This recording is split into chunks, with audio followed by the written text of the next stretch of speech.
I came here several times with my father when I was little, but stopped eating here as often after growing up. I hope the food here will be to your taste. Oh, don't worry. We haven't eaten at a hotel like this in a while. Paimon's getting excited already. In that case, I'll go order for us first. Please wait here a moment.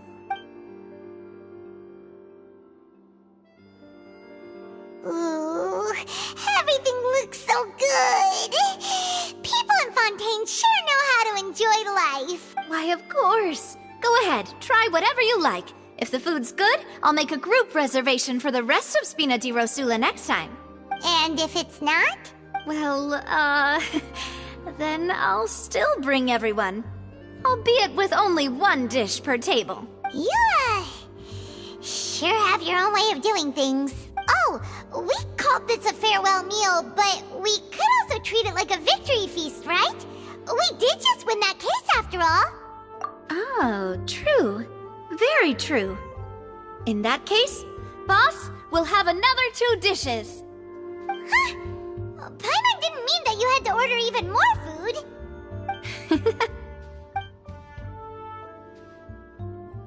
Speaking of cases, do you think that the mastermind behind the serial disappearances will get caught soon now that this has all happened? Well, we've certainly taken a big step forward, but I feel that's about it. We know that there's an organization that means to dissolve these young women, but we still don't know what they are really after. If it hadn't happened right in front of us, Paimon wouldn't have ever believed that a person could be dissolved like that. Right?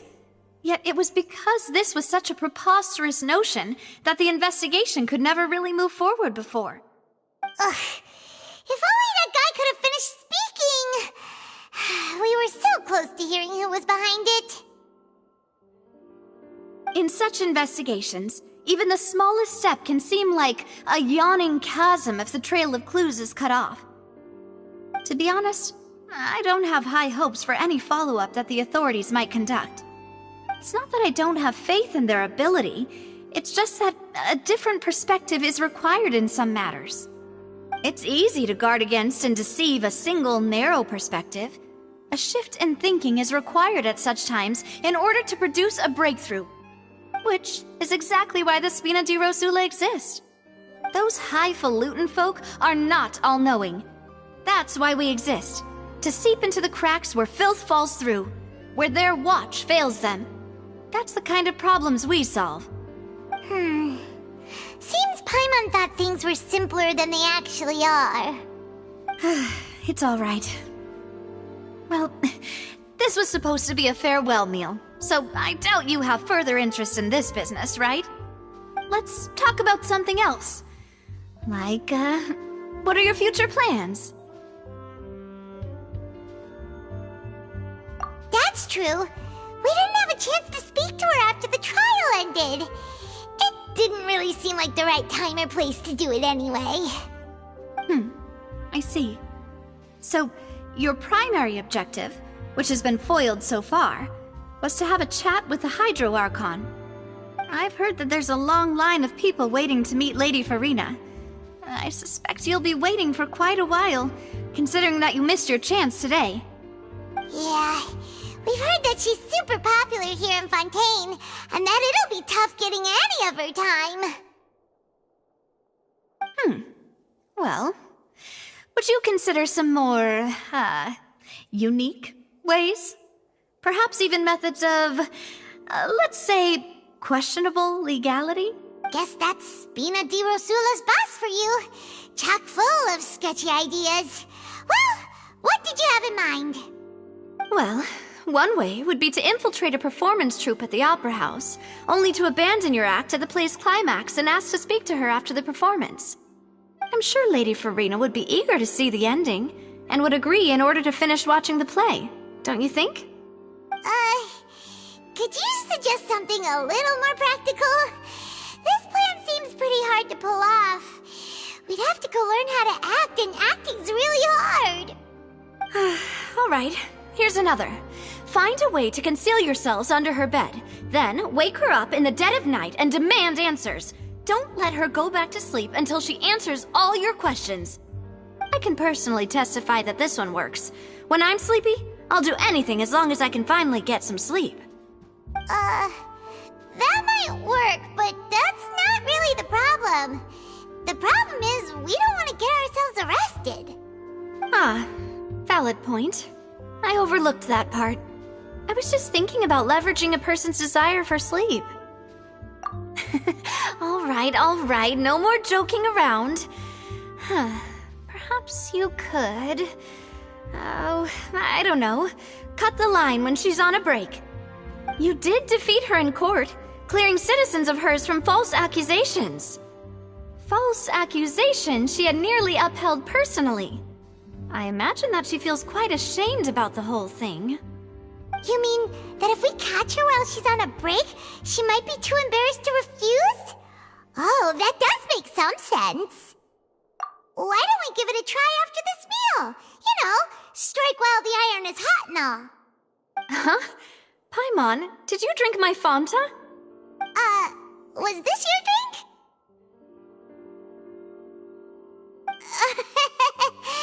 Sorry about that.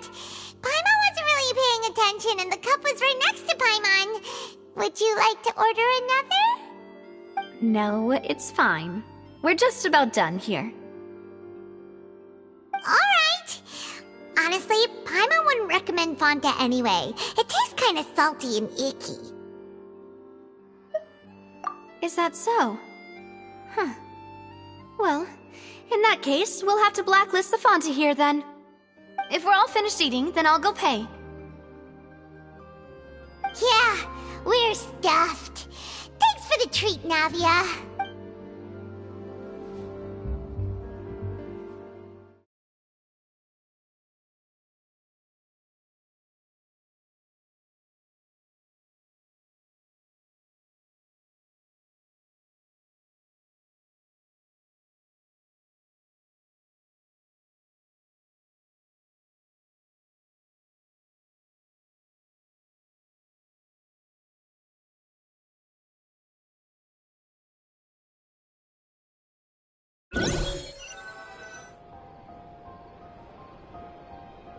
Oh, so full.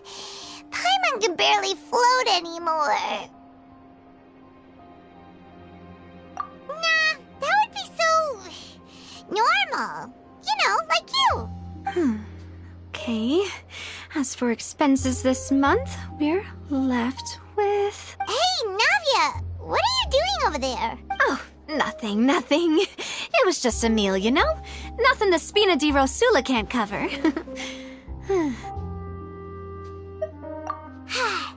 get ready to try to meet the Hydro Archon again.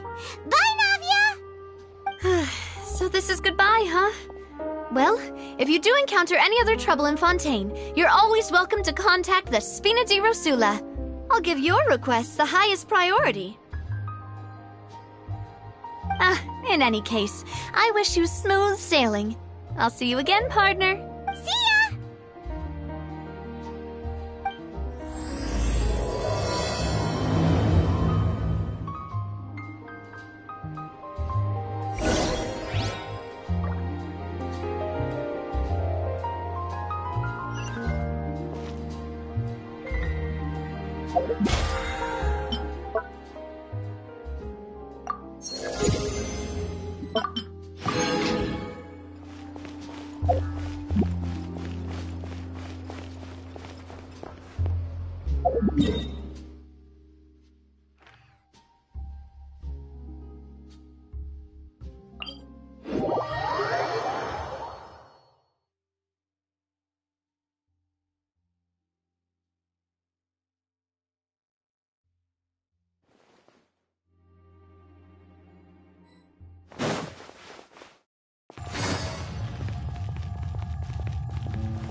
any people around anymore.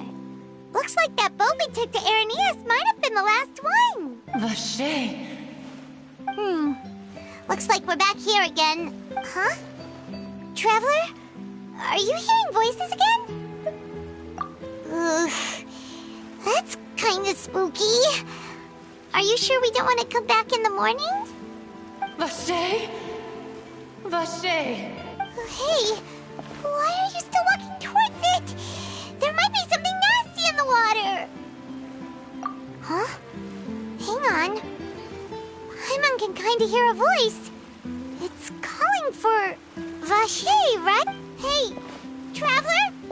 Stop walking! Come on, wake up!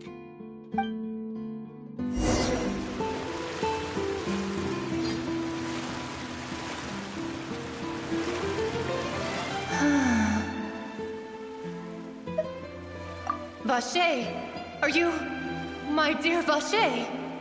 No, wait. You seem to be someone else. Do you know Vache? Do you know where my love is? Wait.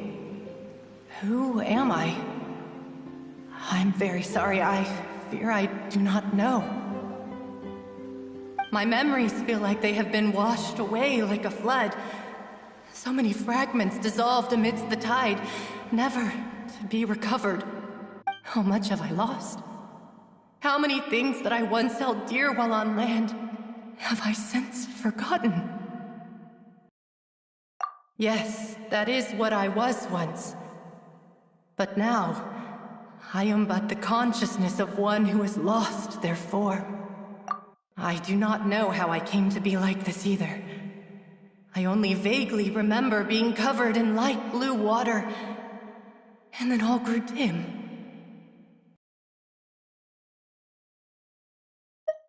I also remember going to many places. I loved adventure, loved exploring places of peril. No matter where I went, Vache would go with me. I knew how dearly he loved me, and I also loved him equally as much. But now, we can no longer go back. The pain of such parting, I never knew how heavy it could be. No, our reunion no longer has any meaning. There is no way for us to create any new memories. The thought of me gives him no succor. So let it lie forgotten beneath the waters. If you meet Vache, tell him not to look for me. Tell him to move on. That is the only thing I still remember. Perhaps that is so. As I was submerged in the waters, losing consciousness, I saw Vache above the surface. His eyes were filled with such sorrow, such longing. If only I could have comforted him, told him that I did not suffer. Indeed, I had felt a great warmth. Is that what you call it? Dissolving? If anything, I consider it a form of release. It was a state of neither fear nor frenzy, with only an endless peace, like the water's still surface. I could also liken it to being a thirsty person who drinks water for the first time, and only then sees how they have lived for so long in a world of endless want and anxiety. I think I hear your companion. It's time for you to go, I think. Farewell, then. I am glad that you were able to sense my presence. Remember, if you see Vache, tell him not to seek me out any longer.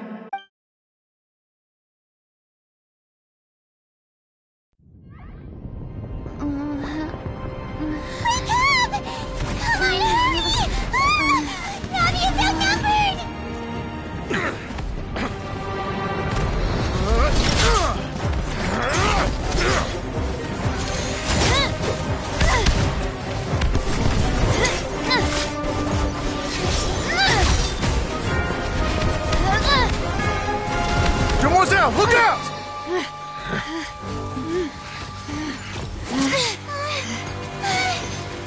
God, it's a whole army of Gardamex.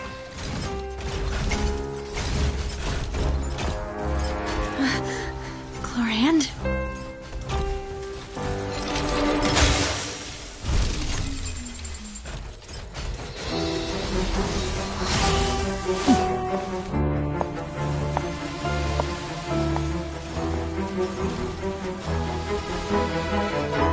Quick, now's our chance!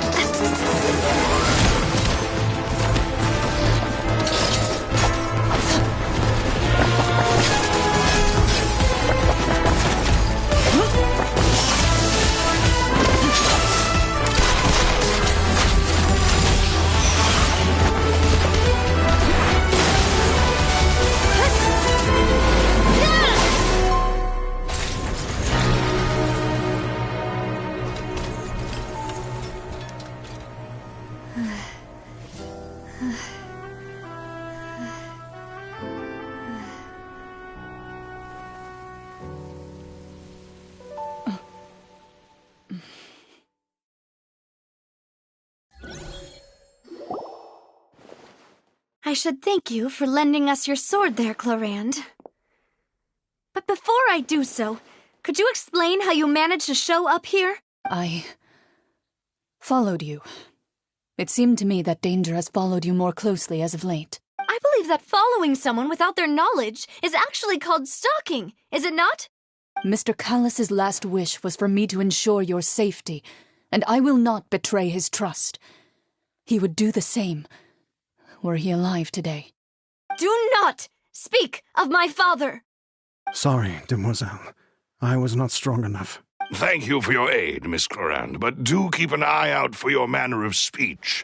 I believe we all wish to avoid unnecessary emotional harm. Sorry, I did not consider your feelings. Whatever. What else do you know? How did you come to the conclusion that I'd be in grave danger? I doubt I know much more than you, but I believe that the mastermind behind the serial disappearances is very powerful. Your performance tonight will almost certainly attract their attention. I'm sure they've known about me. To be honest, I'm shocked it's taken them this long to act against me. And what about these Gardamex? I thought only those associated with the Maison Gardiennage could control them. None of these mecha have serial numbers. I was sure to check a moment ago. They are not the ones used by the authorities to enforce the law. I can only conclude that some powerful or wealthy party must have obtained them via illegal means, deploying them as a private force of sorts. What? Your point being that they're out of Spina di Rosula's league, then? Yes. Be careful, and do not act rashly. I will continue investigating no matter what. We will bring the truth to light. That's my father's true last wish. Regardless, thank you for your help today, Clorand. But if you get any ideas, tell me first. I don't much appreciate being followed. I do not think that they'll strike again anytime soon. So I shall stop following you. Good day, all.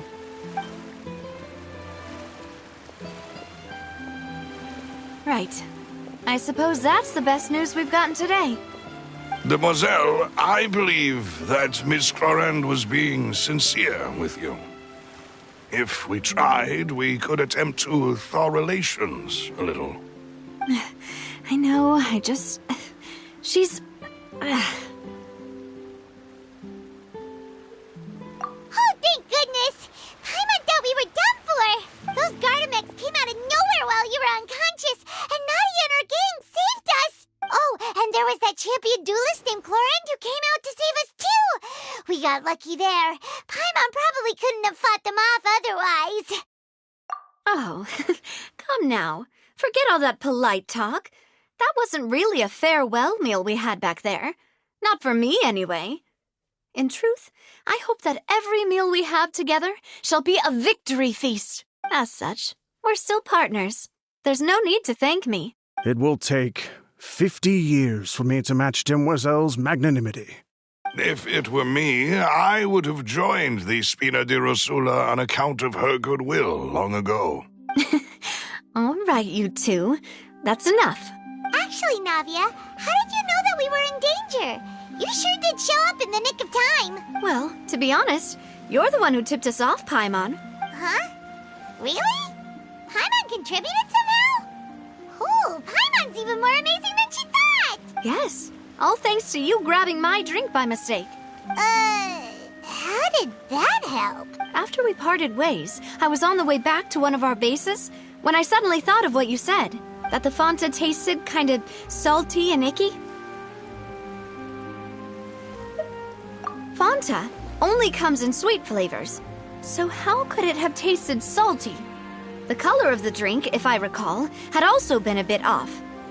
So the Fanta had been spiked with water from the primordial sea? Yes. So, if you hadn't drunk that cup for me... Spina di Rosula is preparing the grandest of awards for you as we speak for saving the boss. Huh. Really? I sent people to Hotel de Boer to investigate, but whoever did this left no trace at all. That's when I figured out that you might be in danger, and hurried here as quickly as I could. But why would they go after us too? All we did was defend Linny in court and help clear his name. Ugh, now we're caught up in this mess too, aren't we? Well, you did foil a plan that they were probably pretty proud of, and almost got their name in the process. Speaking of which, did anything strange happen when you drank the primordial seawater? Well, it can't be coincidence that the traveler fainted just now. She said that she heard that voice calling for Vache again. Oh, and this time Paimon heard it too, but it was real faint. Does that mean the primordial seawater raises someone's sensitivity to hydro when it's used on people who are not from Fontaine? That doesn't sound like too much of a bad thing, to be honest. New intel? While you were out cold? Well, let's hear it, shall we? Oh, that is important. Vache. That name doesn't ring a bell. I suppose he hasn't stepped forward as a witness in court lately. Since he saw that young woman dissolve, he was at least at the crime scene. But he never gave testimony or any information regarding people dissolving in the primordial seawater. Could he have been threatened? Yes, thank you. This is very important information indeed. We will continue to investigate. Oh, you mean you'll help us investigate? Well, you did say that our farewell meal didn't really count. That means we're still partners, right? And besides, we're in this now whether we like it or not. You're not gonna let those people who targeted us get off the hook so easily, are you, Traveler? Demoiselle, do try not to look quite so pleased. You are the face of Spina di Rosula, after all.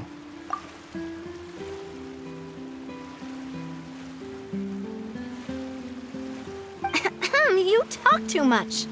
Well, in that case, let's head back to one of our bases, shall we? I'll arrange accommodations for you. We also have some plans to go over, and hopefully we can deepen our bonds as partners. But we'll take that one step at a time, I guess. Don't worry, you two. With us around, our base is definitely secure.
It's right up ahead, but let's make sure we weren't followed first. I've been keeping watch, Demoiselle. I haven't spotted anyone suspicious thus far.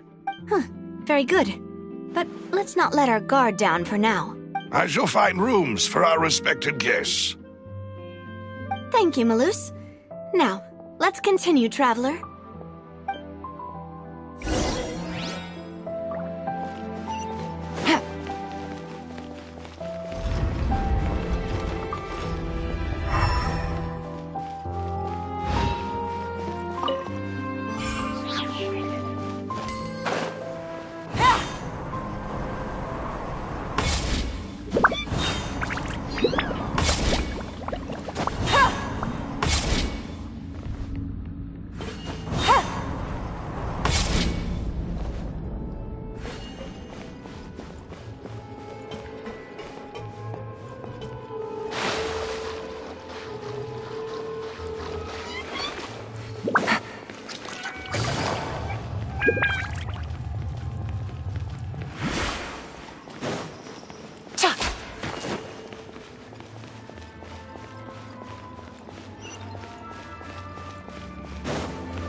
This is your base?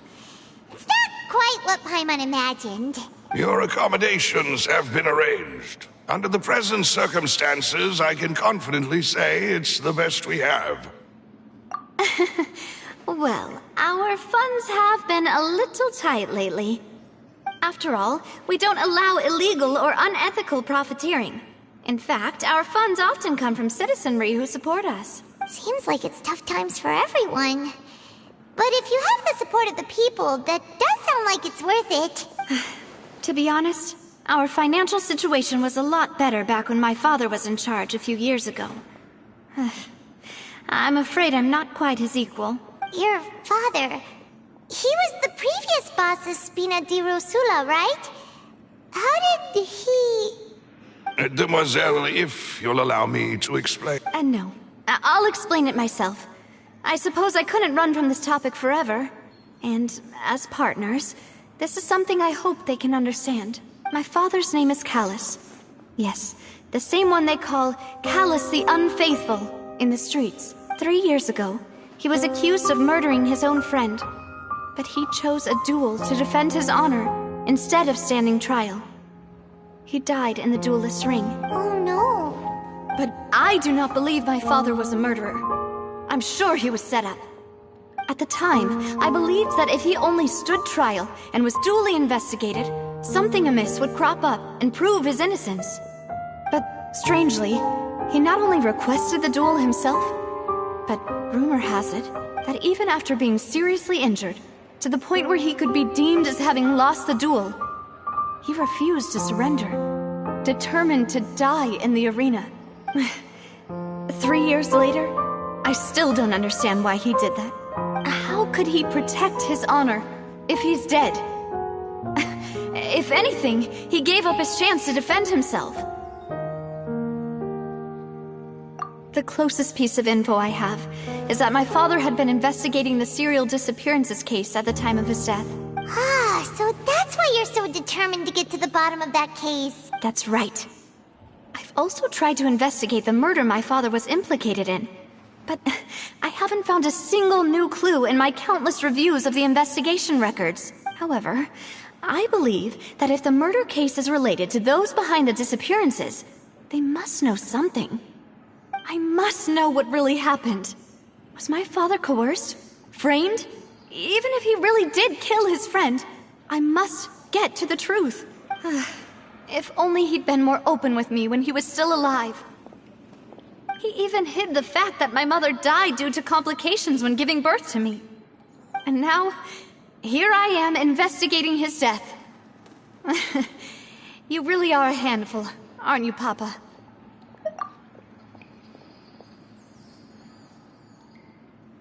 Demoiselle, please, if there is anything I can do, anything at all, I also will never believe that Master Callus murdered anyone. There are none whom I respect more than the two of you, Demoiselle. Master Callus did so much good in life, yet all it took was one murder case for him to be dubbed Callus the Unfaithful. Even our supporters decreased greatly due to that incident, hence our strained finances at present. Wait, if Callus was such a good man, wouldn't people at least be a little suspicious when he was accused? No. Perhaps people just revel in that kind of drama. It's not something exclusive to people from Fontaine, really. Everyone's like that. People love watching the evil turn over a new leaf, but they also enjoy watching good people fall into an abyss from one slip-up just as much. But how could... never mind. If Callus was really falsely accused, we have to find the truth. He didn't deserve to have that happen to him. There is one other thing. Master Callus's opponent in the duel was Ms. Clorand. Oh, her? Well, then, isn't that as good as saying that she was the one who killed him? Yeah, that's not the sort of thing that you can just let go and move on from. Miss Clorand has always placed great emphasis on the honorable nature of the duel. If her opponent doesn't yield, she will not stop either. She knew Master Callus beforehand and greatly respected him, but seeing how he was resolute in the arena, there was only ever one choice she could have made. It's not that I don't understand her at all, but I just can't deal with this yet. Don't worry, Navia. Paimon knows how you feel. You don't have to force yourself to do that. Afterward, Miss Clorand told us that at the start of the duel, Master Callus requested that she ensure Demoiselle Navia's safety.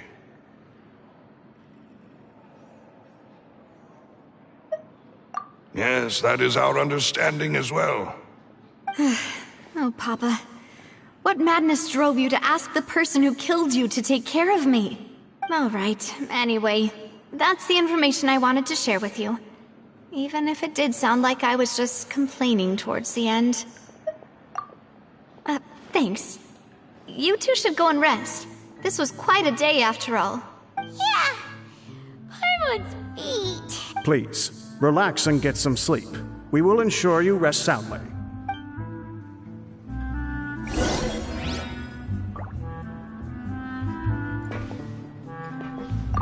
Whether it be responsibility for Spina di Rosula or Master Callus's death, it all landed on Demoiselle's shoulders so suddenly. This won't do. I must become stronger.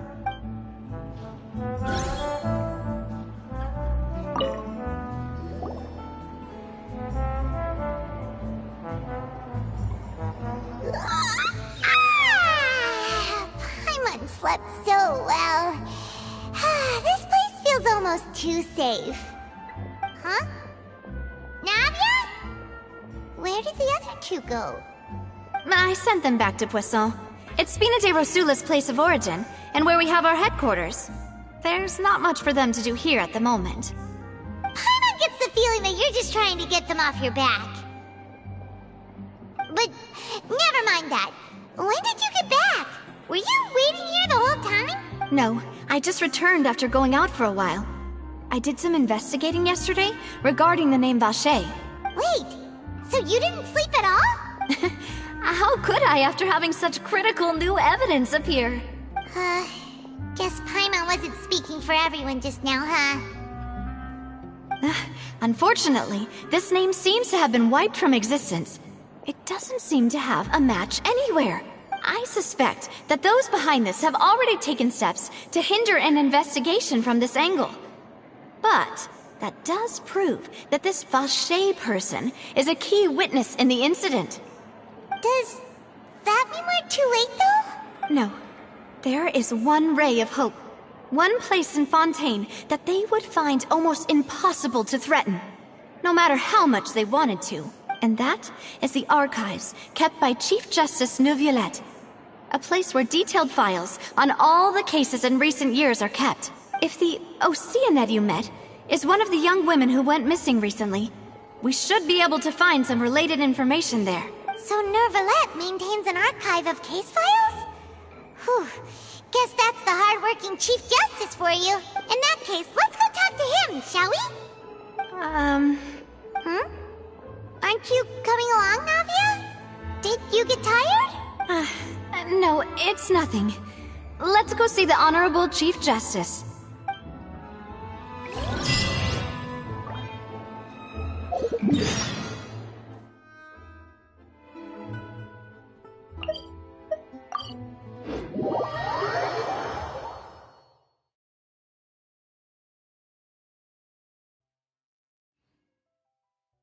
The palais is right up ahead. Come on.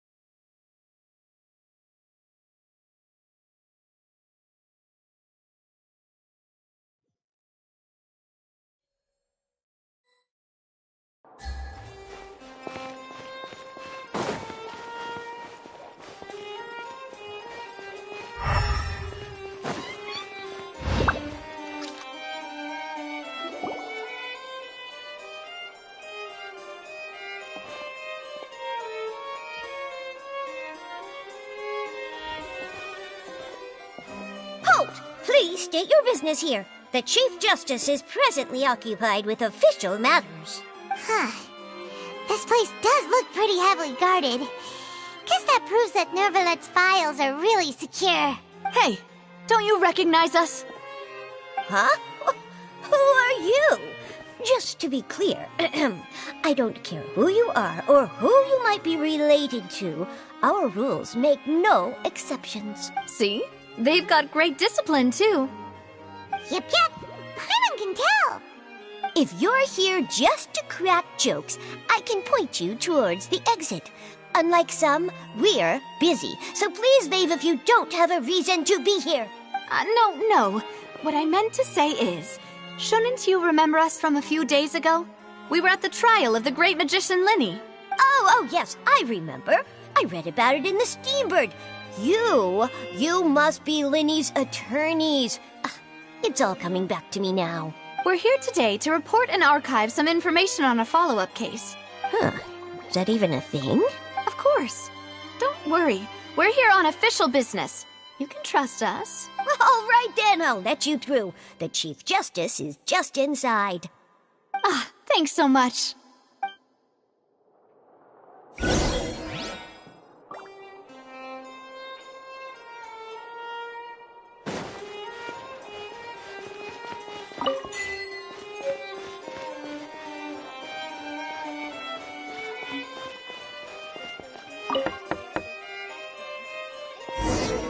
Please come in. Sorry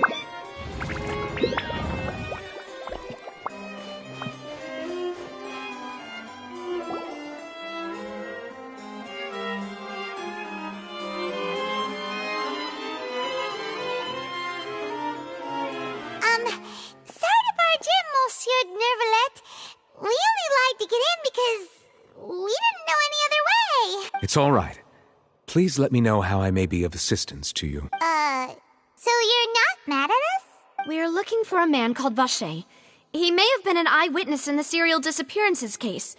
If we can find him, we may be able to unearth some key information on the case. Ah, I see. In that case, please wait here a moment while I browse through the files.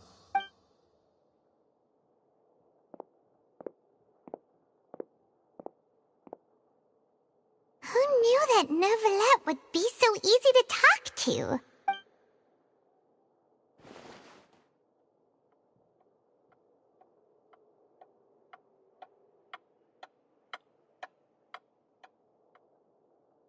Unfortunately, I'm quite certain that no one by the name of Vacher has been involved in any case, criminal or civil, in the past several years. There are no records of him either in the files or in my memory. What if it was really just a dream? Is that so? All right then. Thank you so much, Monsieur Neuvillette. We'll take our leave now. Ahem.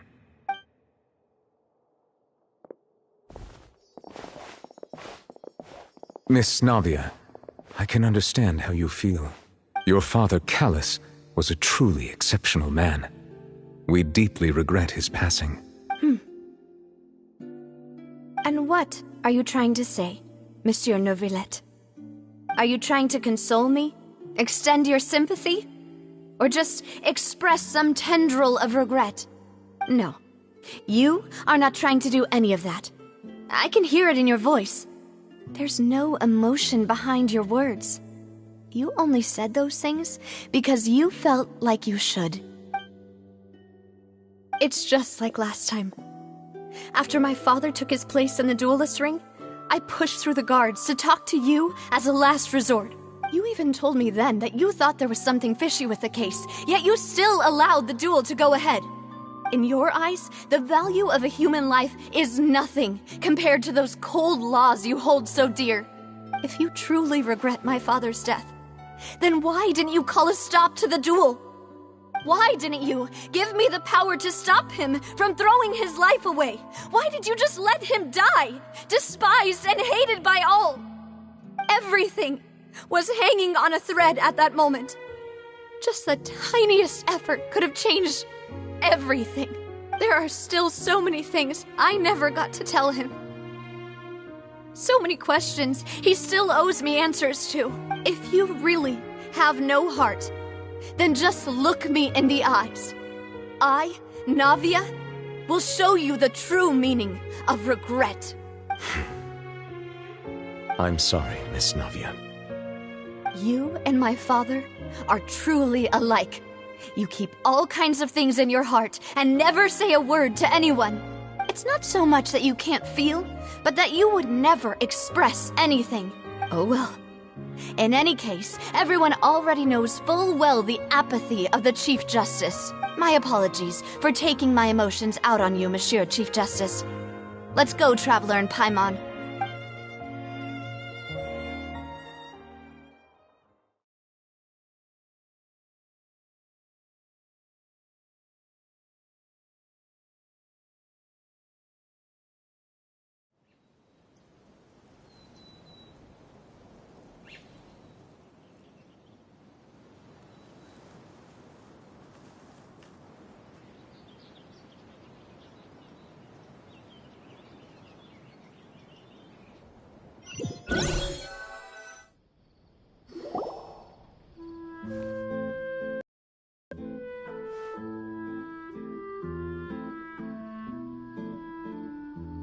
Navia, are you okay? I'm fine. Rain. It's raining. You're right. Wasn't it still sunny when we went into the building? And there shouldn't be any active trials today. How strange. Now that I think of it, on the day my father was convicted of murder, it was also raining. What is it? Did you think of something?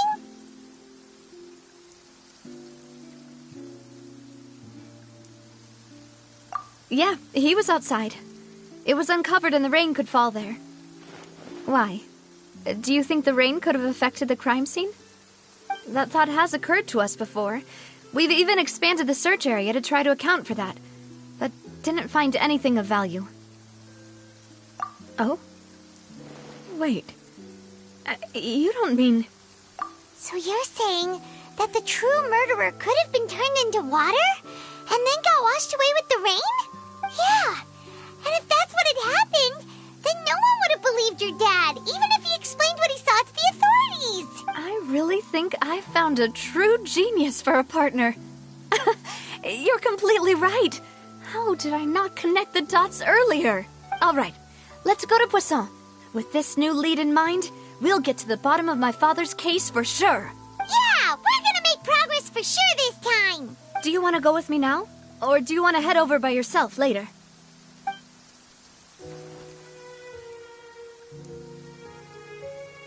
Great. Let's go then.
a ship be anchored at a place like this?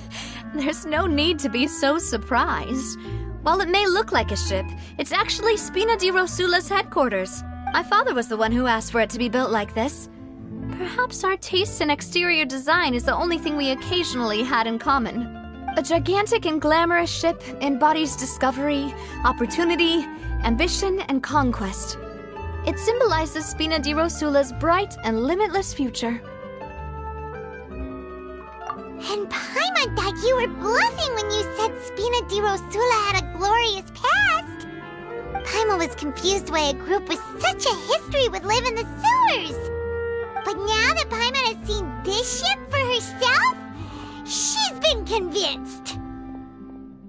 Well, Poisson is where Spina di Rosula began, after all.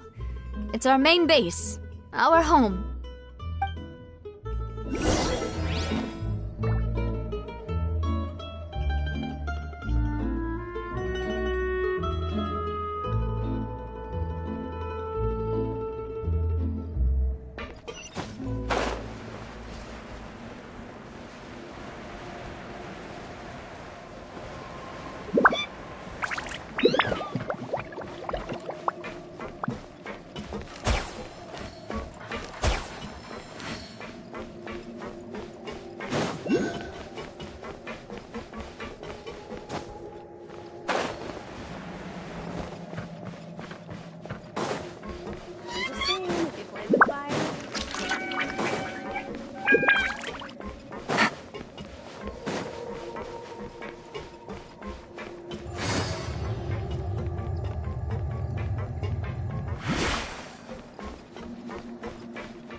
Melus, we're back! Apologies for the wait, demoiselle, and our most important partners. You said before that you still had some business at the court. What brings you back to Poisson so quickly? About that. It's because my partner here reminded me of something really important. You see, what if my father's case had something to do with water from the primordial sea? You still remember, right, Melus? On that night, it was raining? Yes, the case was quite similar to that of Mr. Linney's. Both were what you'd call impossible murders. Could you tell us a bit more about what happened before? Yeah, of course. Many years ago, something called synth began to gain popularity in Poisson. At a glance, it was a kind of drink that could excite your mood and produce many pleasant hallucinations. Wait! Didn't that guard guy who turned into water also mention that the primordial water could be used to produce some kind of potion? Yes, he did. Considering what we know now, it's almost certain that synth is created using water from the primordial sea. If you drink synth for an extended amount of time, you'll suffer many side effects, such as losing the ability to focus or control your emotions. And if you were to stop drinking it completely, you'll experience flashes of paranoia and anxiety while lacking energy to do anything. It's an extremely dangerous substance. As he oversaw Poisson, my father was compelled to put a stop to synth abuse and called for a complete ban of it. Boss's uncompromising attitude incurred the synth vendor's wrath, but no matter how much they threatened or bribed him, he refused to yield. Not only that, Boss became determined to find the mastermind behind the synth operation and put an end to the problem once and for all. Yes, but the enemy was very cunning. So he could never get anything out of the dealers, all of whom only sold the stuff and weren't privy to the rest of the operation. Recognizing that, my father decided to contact the dealers in secret and cultivate personal relationships with them. Finally, he was able to convince someone to become his informant. The man's name was Jacques. He felt greatly ashamed about his work after seeing many families destroyed by synth abuse. That night, my father hosted a banquet at his countryside estate. He planned to meet up and exchange information with Jacques over some food. But then, we heard 2 gunshots from the courtyard. We raced to the scene and found my father, still holding a gun, and Jacques, who was already dead on the ground. Huh? How did that happen? Aren't they on the same side? Sounds just like Lenny's case, doesn't it? In both cases, the culprit seemed obvious, but neither appeared to have any motive at all. Looking back on it, though, I now believe the most important clue was something we all overlooked at the time. There were pieces of clothing left at the scene. Precisely. It's all thanks to you that I made the connection now. Back then, we all just thought they were some costumes that Jacques used to disguise himself. But, considering it now, it's almost certain that they belong to a third person at the scene. With one extra person, we'll also need to reconsider why the 2 shots were fired. You're right. We still don't know what happened. But my intuition tells me that we're on the right track to figuring it all out. I'm finally headed towards the truth. Jacques was an empathetic man who was infinitely remorseful for his past actions. It's unlikely that he turned on Boss with 0 warning. I think this third person is probably the key to the full truth. On that note, however, even though this will not please you, demoiselle, as your and your father's butler, I must still offer a word of warning. Our opponent is insidious and cruel. They are extremely difficult to deal with, and Boss has already lost his life trying to bring them to justice. Even though Spina de Rosula has lost most of its former glory, Poisson has welcomed a new time of peace, and we have been allowed to live out our lives. There is no need to follow your father's path. It would be both wise and in line with Boss's wishes to step back and give up on the case. If that's indeed what he wished for, then he should have told me that himself. Was I not the closest person to him? And yet, I was the one most kept in the dark. What was the point of him dying without sharing any of the secrets he knew? Did he manage to protect anything in the end? Synth is still here. Callus the Unfaithful is still his epithet. And Spina di Rosula is barely getting by. Nothing has changed. Did he think I'd just accept his meaningless death and live out my life just as meaninglessly? I've never accepted that, ever. Not since that day, and certainly not now. I want to find out the real answer for everyone's sake. For the missing girls, for the victims, and for myself. Navia. This is indeed the best moment to act. Your partner appears to be quite reliable, and more importantly, demoiselle, I think you're also ready to take this on. So you do know something else, Malus? Yes, I do. In fact, even before that banquet, Boss already knew of the connection between Synth and the serial disappearances case. But what drove all the tensions to the boiling point was the revelation that you, demoiselle, had been selected as the next target to disappear. What? Boss also didn't tell you that he had been diagnosed with a rare illness. The doctors told him that he had no more than 5 years left to live. And the serial disappearances case caused him great anxiety. 5 years was nowhere near enough time to resolve this long-standing conflict, but once he passed away, all the danger would pass on to you. Knowing all of this, he decided to use one final intimidation tactic before his death. He claimed to have already gotten his hands on some key incriminating evidence for the other side, and even told some members of Spina di Rosula about the details. But as long as you remained safe, he would not share the evidence with the public.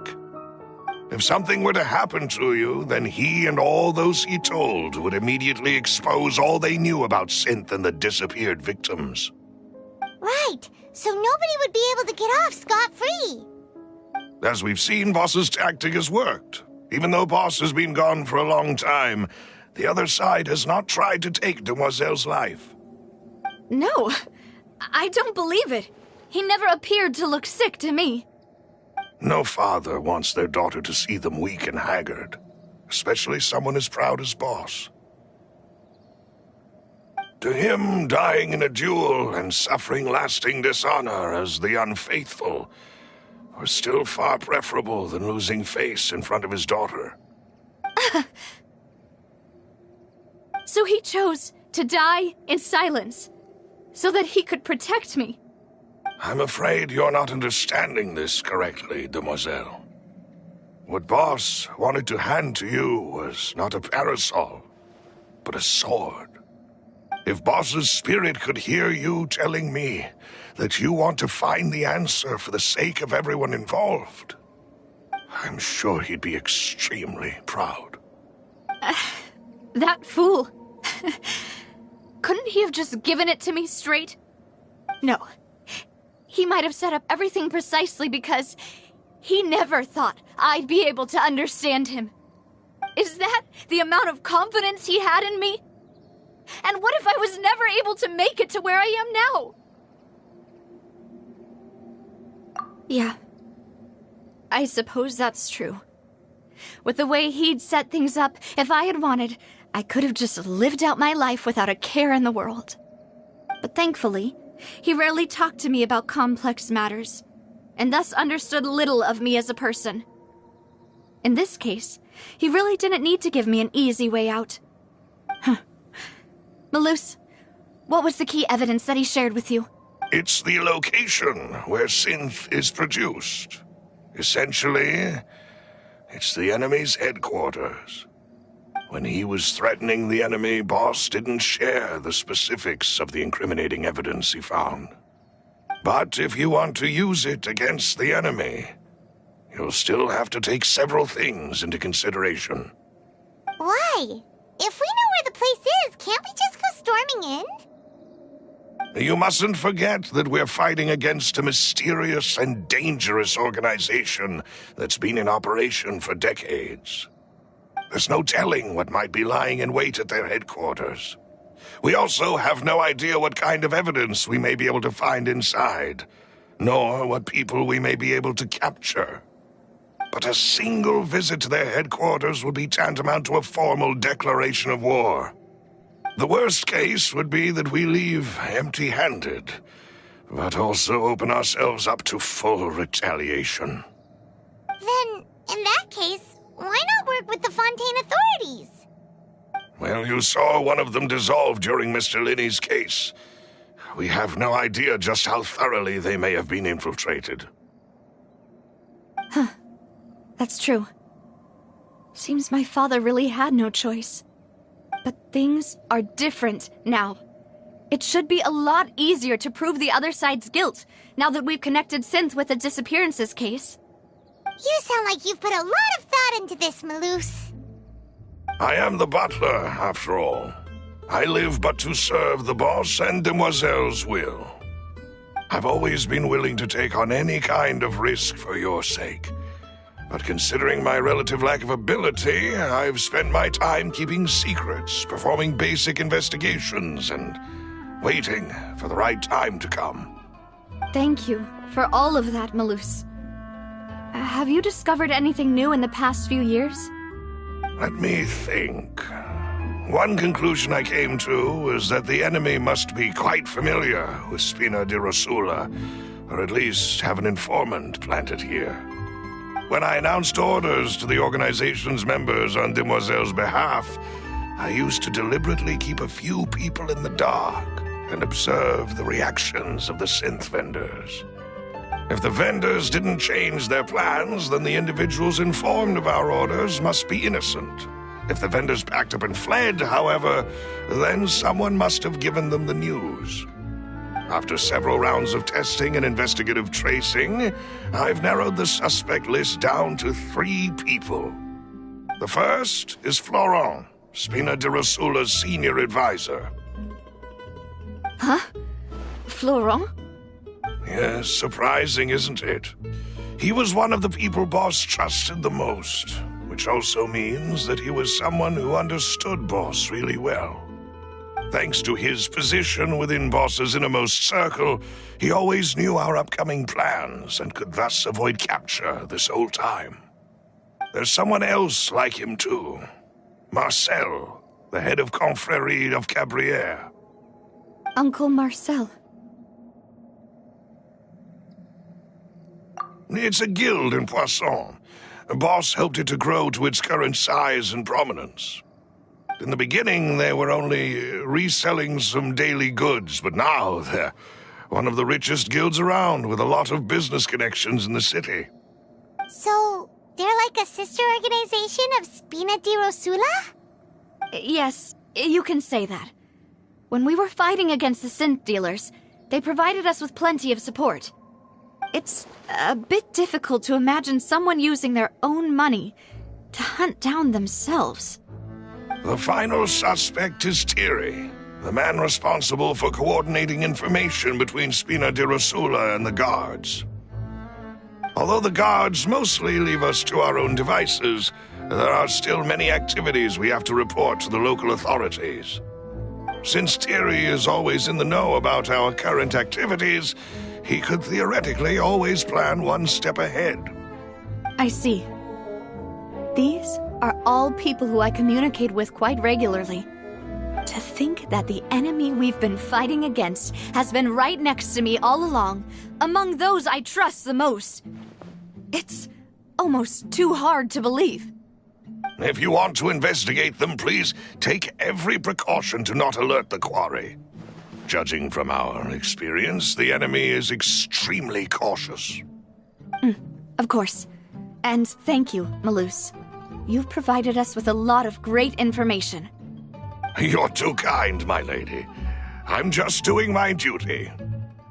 And before I forget, proving Boss's innocence would also mean clearing him of blame in Jacques' death. After that incident, Jacques' wife and daughter were taken into the Spina's care. They still live in Poisson today. If it might help, you could also pay them a visit. I can make the necessary arrangements. Oh, thank you so much, Malus. You really are the best. A new case awaits, my dear partner. I hope we can work together to uncover the truth and end this case once and for all.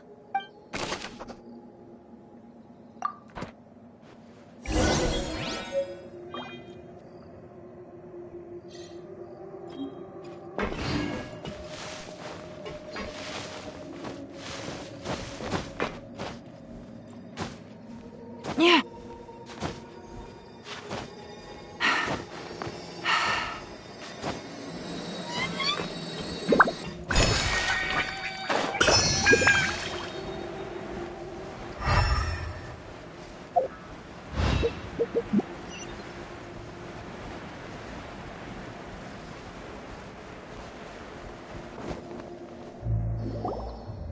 It is settled, then. Please excuse me, and enjoy your conversation at your leisure. Thank you for arranging everything for us, Malus. Excuse me, miss. Do you need anything from us? Hey, Navia's all quiet. This isn't like her at all. I'm sorry that I only came to visit after all this time. After what happened, I didn't know how I was supposed to face the two of you. Ah, if it's about that, there's no need to apologize. After my husband died, Spina di Rosula sent us a lot of mora and support. I understood your guilt and apology to be genuine. But aren't all of those things nothing compared to the loss of Jacques? I can understand the kind of pain that comes with losing a father so needlessly. You don't understand at all. I didn't know how to face you, because I didn't know what I could possibly bring as a consolation gift. I know only the full truth could bring closure to you, and to all of us. I'm sorry. I appreciate the sentiment, but you don't have to carry all that guilt. On the matter regarding my husband, my daughter and I have more or less found our answer already. Would you mind sharing it with me? I really can't believe that my father could ever bring himself to shoot Jacques. I always knew that my husband's money was earned through others' suffering. He told me countless times that if he could turn back the clock, he would never go into the synth business again. He had many regrets, and felt that he took the idea of providing for his family too literally. For the longest time, he thought Mora was everything. So when Mr. Callis came to him with a proposal, he accepted it almost immediately. He tried to be as careful as he could, but even so, he was still found out by the higher-ups. They found out about his betrayal?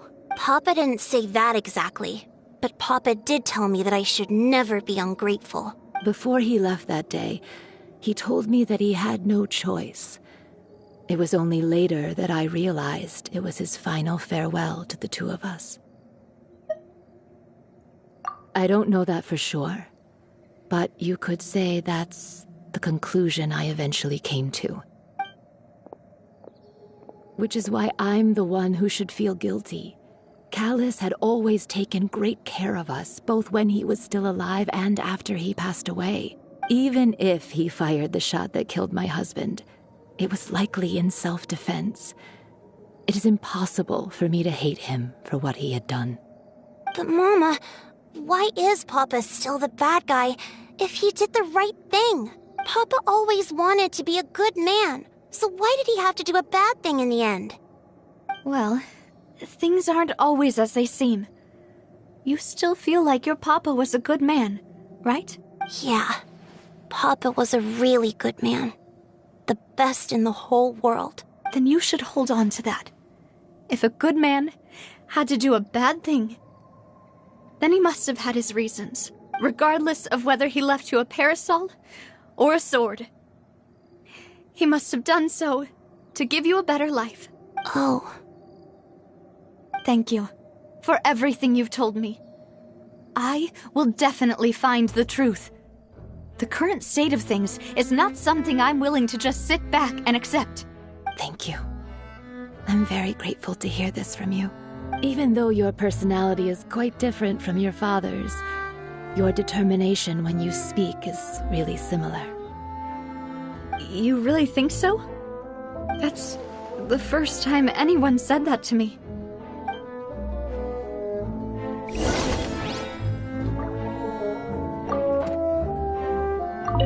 I'll leave my husband's case to you.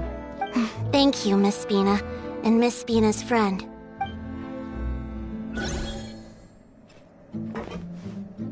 Are you okay, Navia? I'm fine. Don't worry. Let's investigate the 3 suspects next. Florent should be nearby, and we should be able to find Thierry and Uncle Marcel in the city. I'll get myself together on the way, so please don't worry.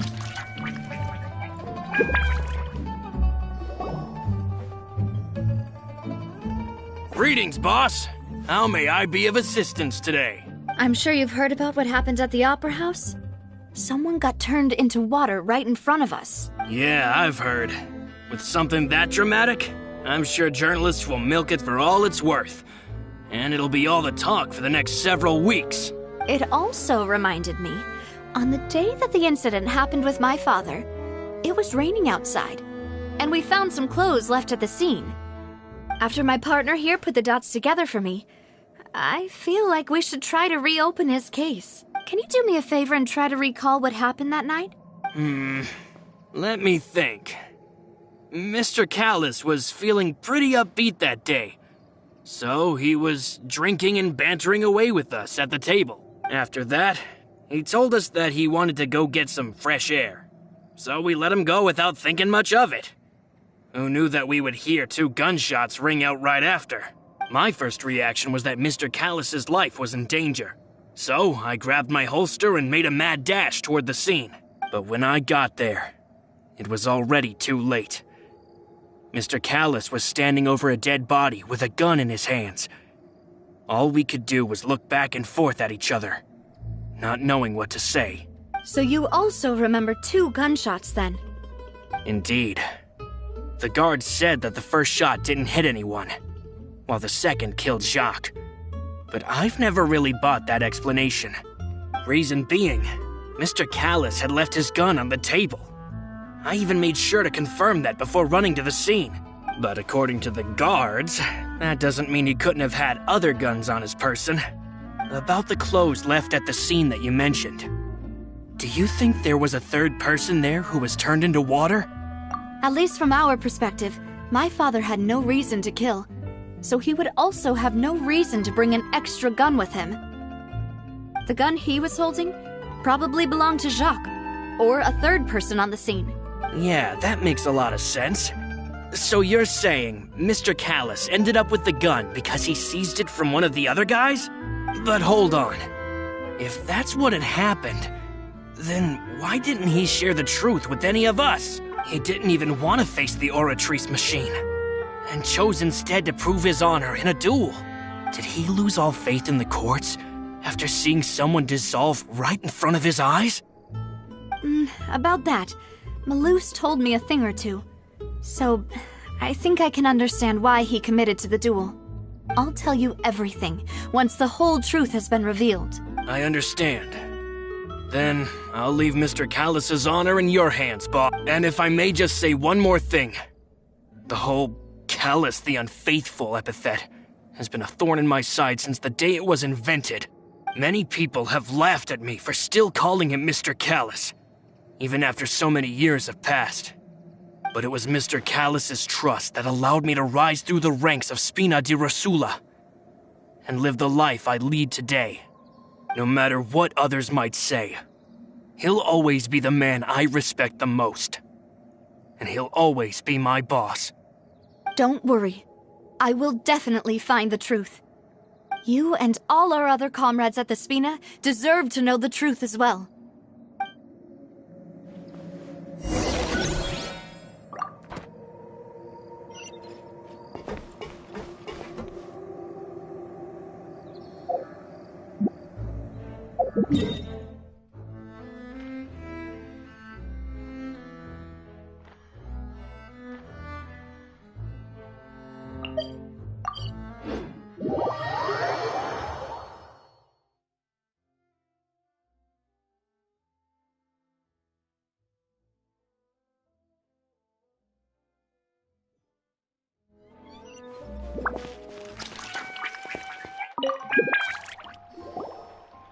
Hey, Thierry!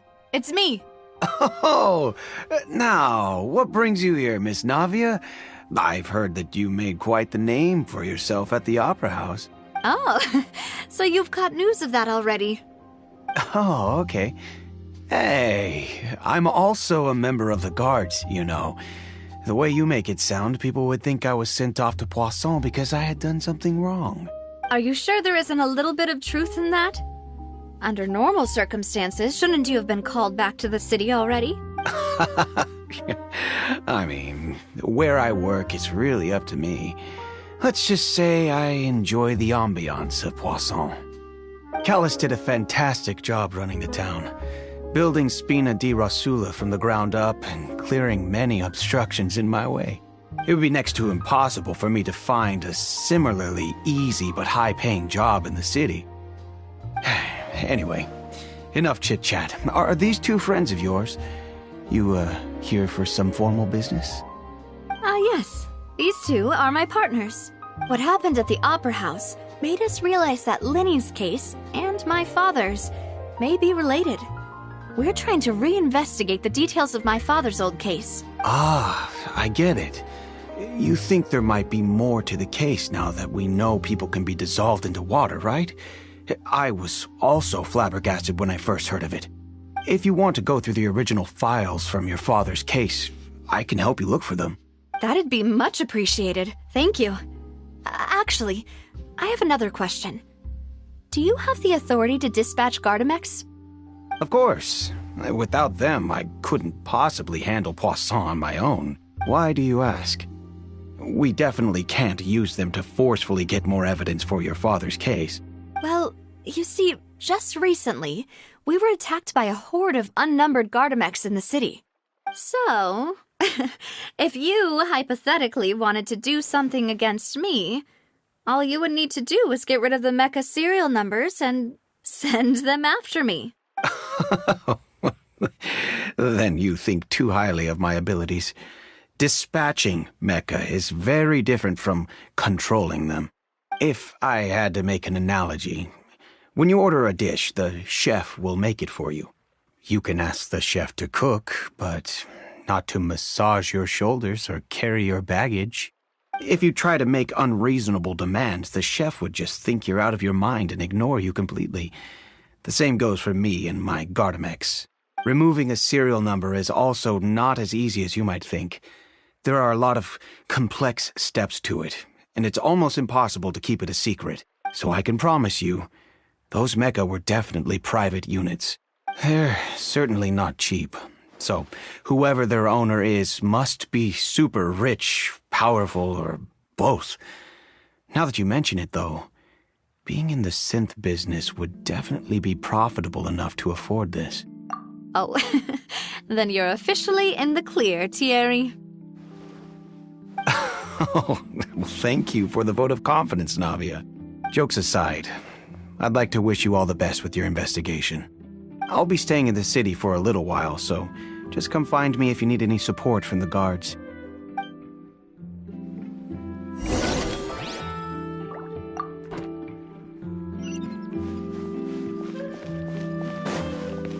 Take it easy.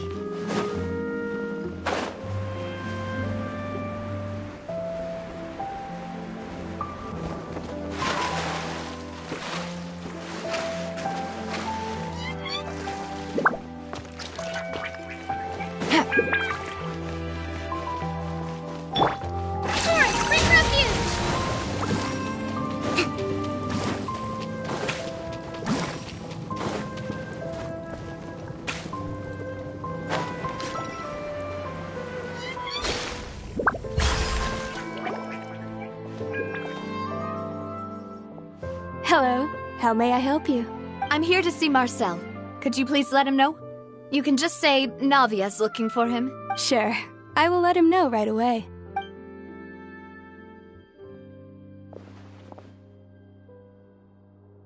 Navia, hello. Sorry to keep you waiting. I'm not as young as I used to be, so my legs are giving out a bit. Oh, it's all right, Uncle Marcel. There's no need to stress. I just wanted to talk to you briefly about what happened in the Opera House. I'm sure you saw everything too, right?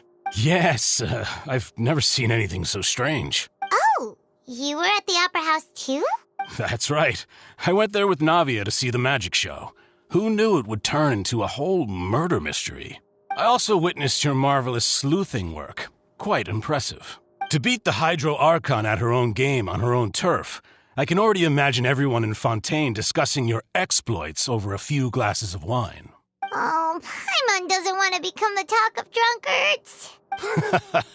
Apologies. It's just how Fontaine is as a nation. Everyone loves drama and theatrics. Uncle Marcel, you've also noticed that other thing, right? The fact that humans can dissolve in water? Yes. I was reminded of your father's case right away. Is that what you're investigating now? Exactly. I still don't have much solid proof, but I can sense that the other side has already begun to act. Oh, and what makes you say that? We were attacked on Araneus by some unnumbered Gardamex. And there was also an attempt to get me to drink water from the primordial sea. If not for the vigilance of my partner, I probably wouldn't even be here talking to you right now. Oh, you're giving us too much credit. Wasn't it you who protected us? Alas, it seems things are heating up again. The peace that Callus sought so dearly will soon become a thing of the past. But rest assured, Navia, Poisson will always remain a safe haven for you. If you're scared, you can always return there. If anyone dares to lay their hands on you there, the Confrérie of Cabrières will use its funds to the last Mora to bring them to justice. Thank you, Uncle Marcel. But I don't intend to go into hiding. I'm going to strike while the iron's hot.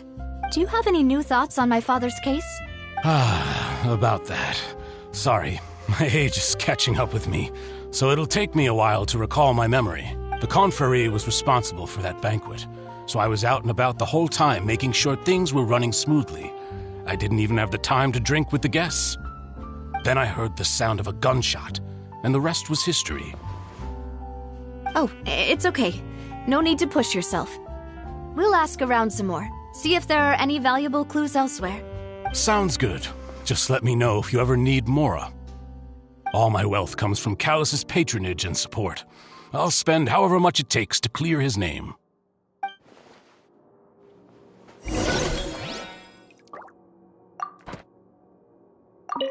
Alas, why do these kinds of things happen to the kindest people?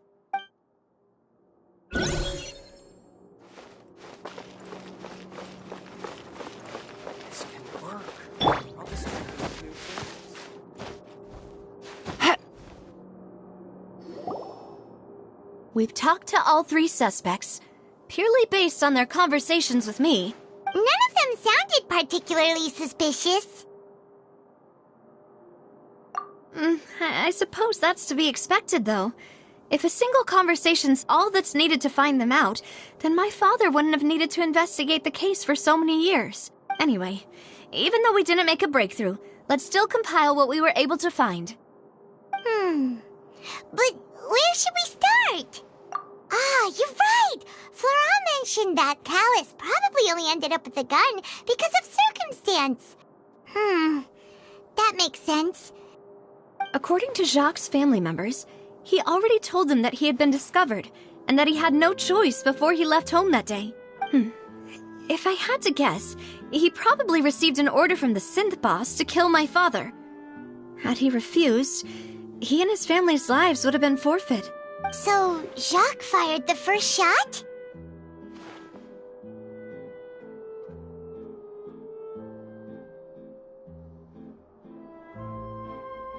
Oh?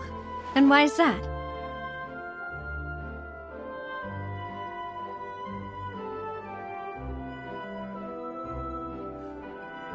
Ooh, that's a good point. Jacques probably already knew that he was just being used as a tool for murder. And once he had completed his mission, he'd be of no more use to his boss. So, what would make more sense from his perspective would be to turn his back on the Order and seek protection from my father. Makes sense. But without evidence, that's still just a theory. Besides Jacques, the attack from the Gardamex has been bothering me quite a bit as well. It's obvious that our enemy has become more antsy after the secret of the primordial seawater was revealed. Do you think he knew, even then, that we'd follow this lead to the end? Given everything that's happened since, it's quite possible. But who among the 3 suspects would have the ability to control privately owned Gardamex?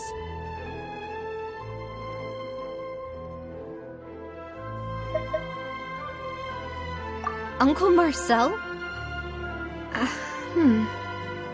My father did really trust him. And they worked together on a large number of projects. Maybe that's how he got to know Jacques.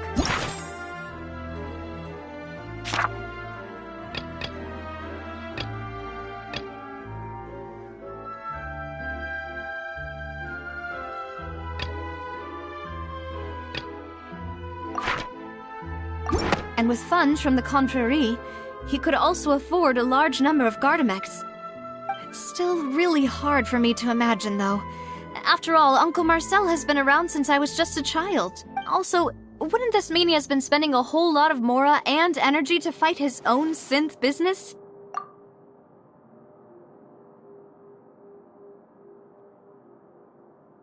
Florent? It is true that he was closest to my father, and thus had the best chance of learning about his dealings with Jacques. But as Spina di Rosula's advisor, his work mostly deals with personnel and security, so he shouldn't have much means when it comes to finances. So you're saying he's too broke to afford a mecha army? Exactly. He can't. And even if he could, I don't think he would be able to dispatch a whole group so quickly. Thierry, you say? It is possible that he's figured out a way to convert the Gardamex for personal use, but I didn't feel like he was lying when he was talking to us about the mecha. I also don't think he'd be able to keep that kind of tampering under wraps.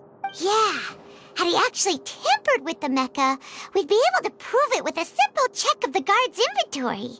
If the mecha were taken from the guards, it should be pretty easy to find out when and how that happened. Who could it be?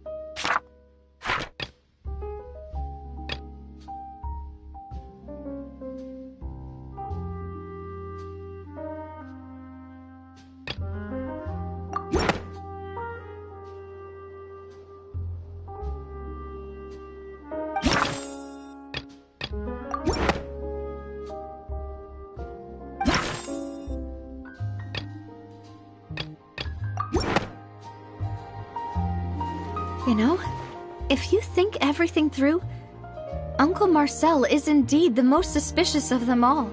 Could we be missing other suspects? Malus didn't know about the people turning into water thing when he narrowed it down to these three, did he? Malus has always been very reliable, and his judgment of others' trustworthiness has been fair and well considered. When he laid out his case for the three, the rationale he gave me made a lot of sense as well. The suspect is knowledgeable about the Spina's internal affairs, has the means to dispatch Mecha to assassinate us, and possesses significant intellect and foresight. Even if I don't want to believe it, I'm starting to see how things could all tie back to Uncle Marcel. Well, we still have another trump card on top of all the theorizing and speculating. Yes, Malus did say that charging straight in there would be extremely risky. But we don't have any other options right now. We need far more solid proof before we can hope to go charging in on our enemy. Navia, here you are. Oh, I've been looking for you. Huh? Aren't you the guy from the guards? Did something happen? Yeah. News came from Irenaeus just after you left. We've got another trial on our hands. Wasn't that place built specifically for holding trials? What's so newsworthy about this one? I know. But they said the person they're putting on trial is a Fatui harbinger called Tartaglia. What? Is that someone you know? Yeah, we know him. Maybe even a little too well. Well, he's been accused of being the true culprit behind the serial disappearances case.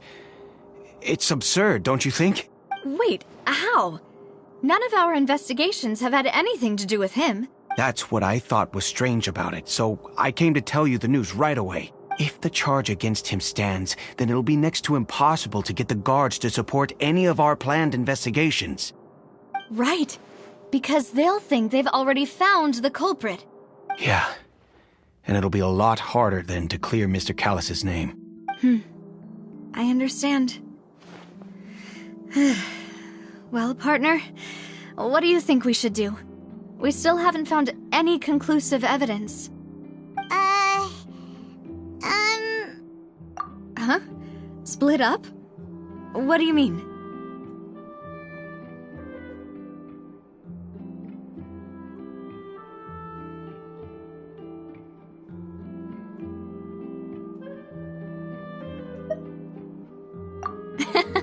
Just as expected of my partner. Since this is a trial about the serial disappearances case, the culprit's attention will be focused on Irenaeus, leaving his home base wide open. You're right. This is our best opportunity. All right then, let's do this. I'll stall them at the Opera House and charge Marcel as the true culprit. I won't have any chance of making that charge stick, though, unless we find more evidence. It'll be up to you to make it back in time and hand the decisive evidence to me. We'll help you, just like you helped us in Linny's trial. Demoiselle, please allow us to accompany you. I'm ready. Malus, Silver, when did you two get here? We heard that you'll be leaving Poisson and figured that you might require our assistance. It's our hope that your confidence will be bolstered with the two of us by your side. Thank you so much. Then, let's make haste for Irenaeus. Paimon, Traveler, I'll see you at the Opera House. See you then!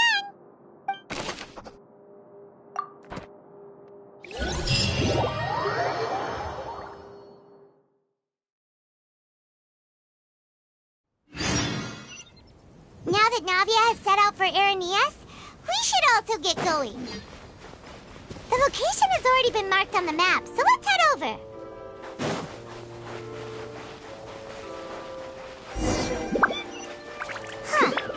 According to Malusa's info, the synth production base is underwater. Let's go and try to find the entrance.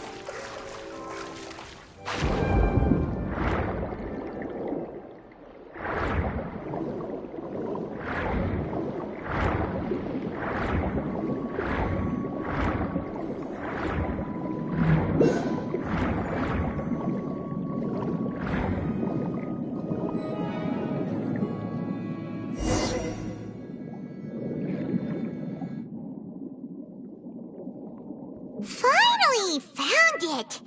Huh. So this is the entrance that leads to the synth production base. It sure doesn't seem out of the ordinary at all.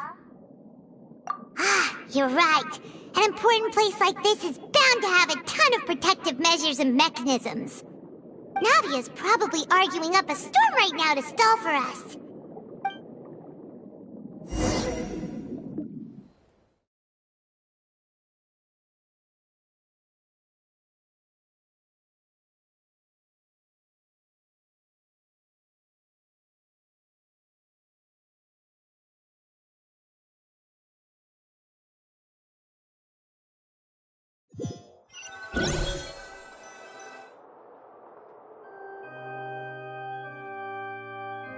It would appear that I must repeat my question again, Mr. Tartaglia.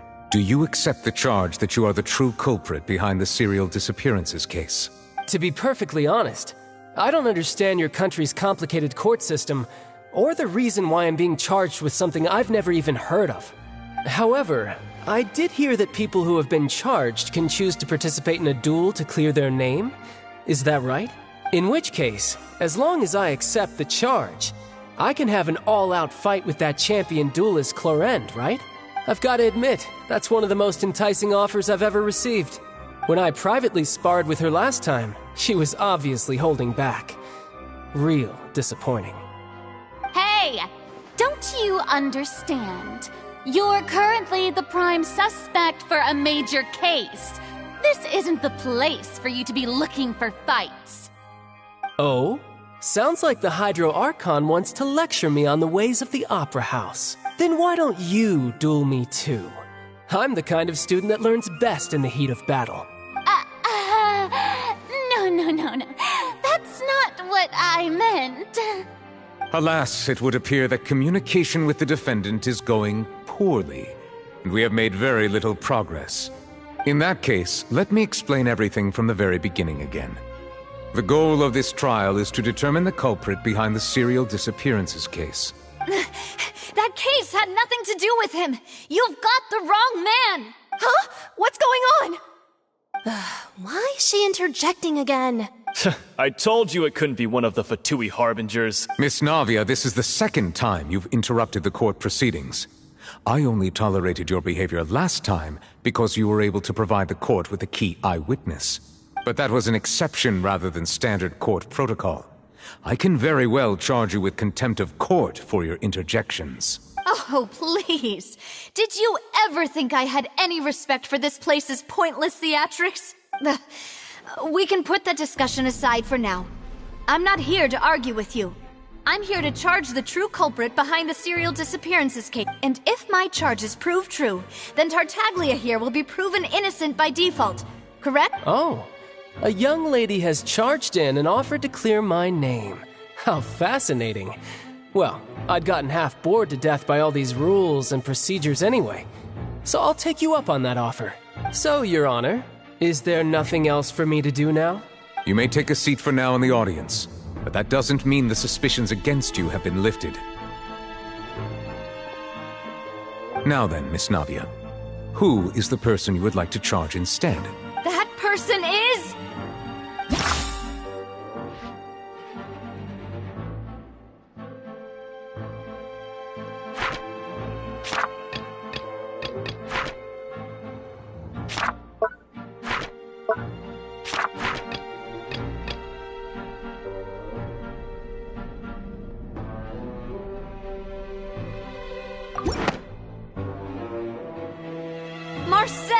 the head of Confrérie of Cabriere. Huh? What confrérie? Never heard of them in my life. I've heard of them, but weren't they Spina di Rosula's sister organization? Oh, is this going to be a friends to enemies type situation? Please let me remind you, Miss Navia, that charging someone is an incredibly serious matter.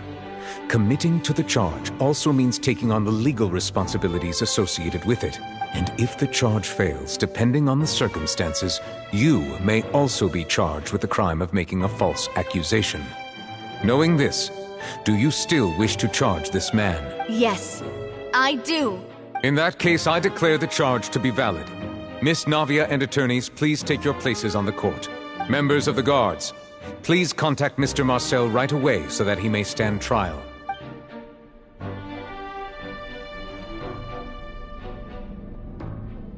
Mr. Marcel, you will not require an attorney.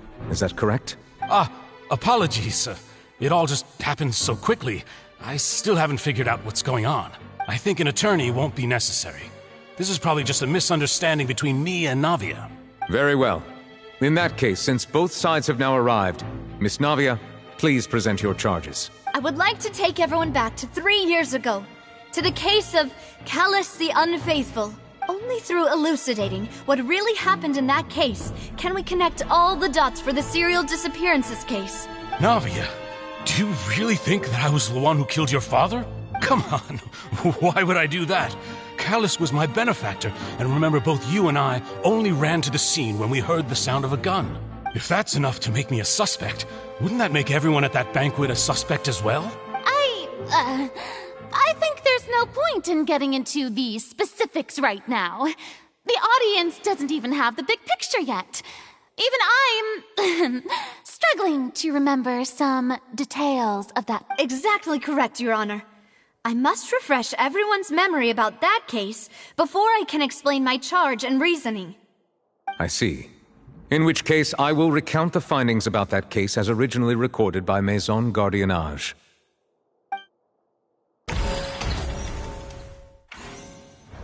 On the day of the murder, Spina di Rosula hosted a large banquet in a countryside estate owned by the Confrérie of Cabriere. During the banquet, all attending guests heard 2 gunshots from the courtyard. When the guests arrived at the scene, they found the primary suspect, Callus, holding a gun, while his acquaintance, Jacques, lay dead from a gunshot wound. The guards' investigation did not recover any other firearms from the scene. As a result, they concluded that the suspect's first shot must have missed, while the second must have taken Jacques' life. The suspect did not dispute this conclusion, and also declined to defend himself in court. Instead, he chose to prove his innocence through a duel.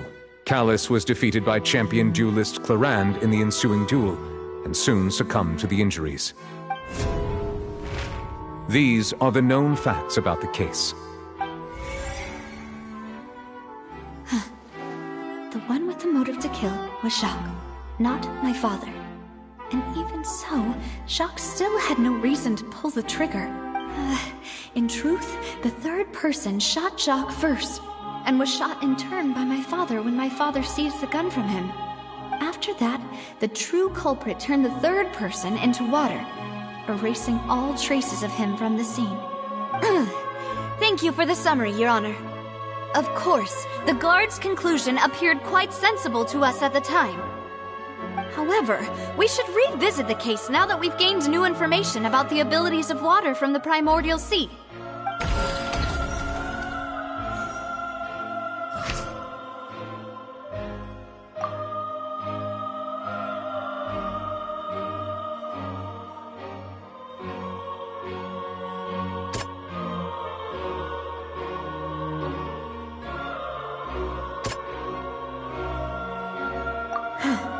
Something's not right.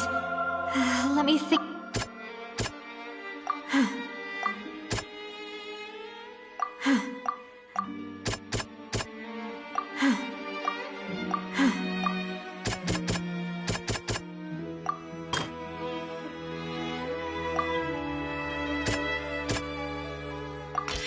The testimony of the victim's family confirms that Jacques had thoughts of assassinating Callus when he set out for the banquet. However, in the end, he reconsidered, and instead shared everything with Callus, hoping to seek the latter's protection. Unfortunately for Jacques, the true culprit had already considered this possibility and had sent out another assassin.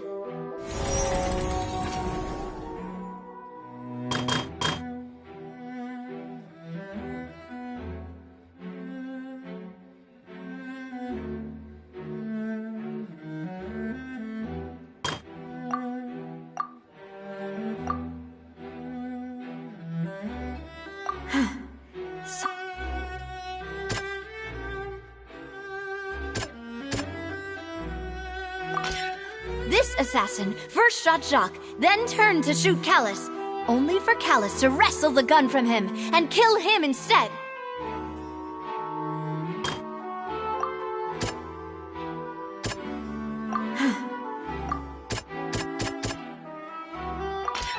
A pile of clothing was found at the scene. The guards once believed they were used by Jacques as a costume to disguise himself. But now, it is clear that the clothes were proof that there was a third person at the scene, and that they were turned into water after committing the murder. Since it was raining that day, the culprit was confident that they could use the rain to wash away all traces of their dissolved accomplice. Realizing this, the true culprit caused the hired assassin to dissolve into water, leading everyone to believe Callus was responsible for Jacques' murder. This is the true version of events.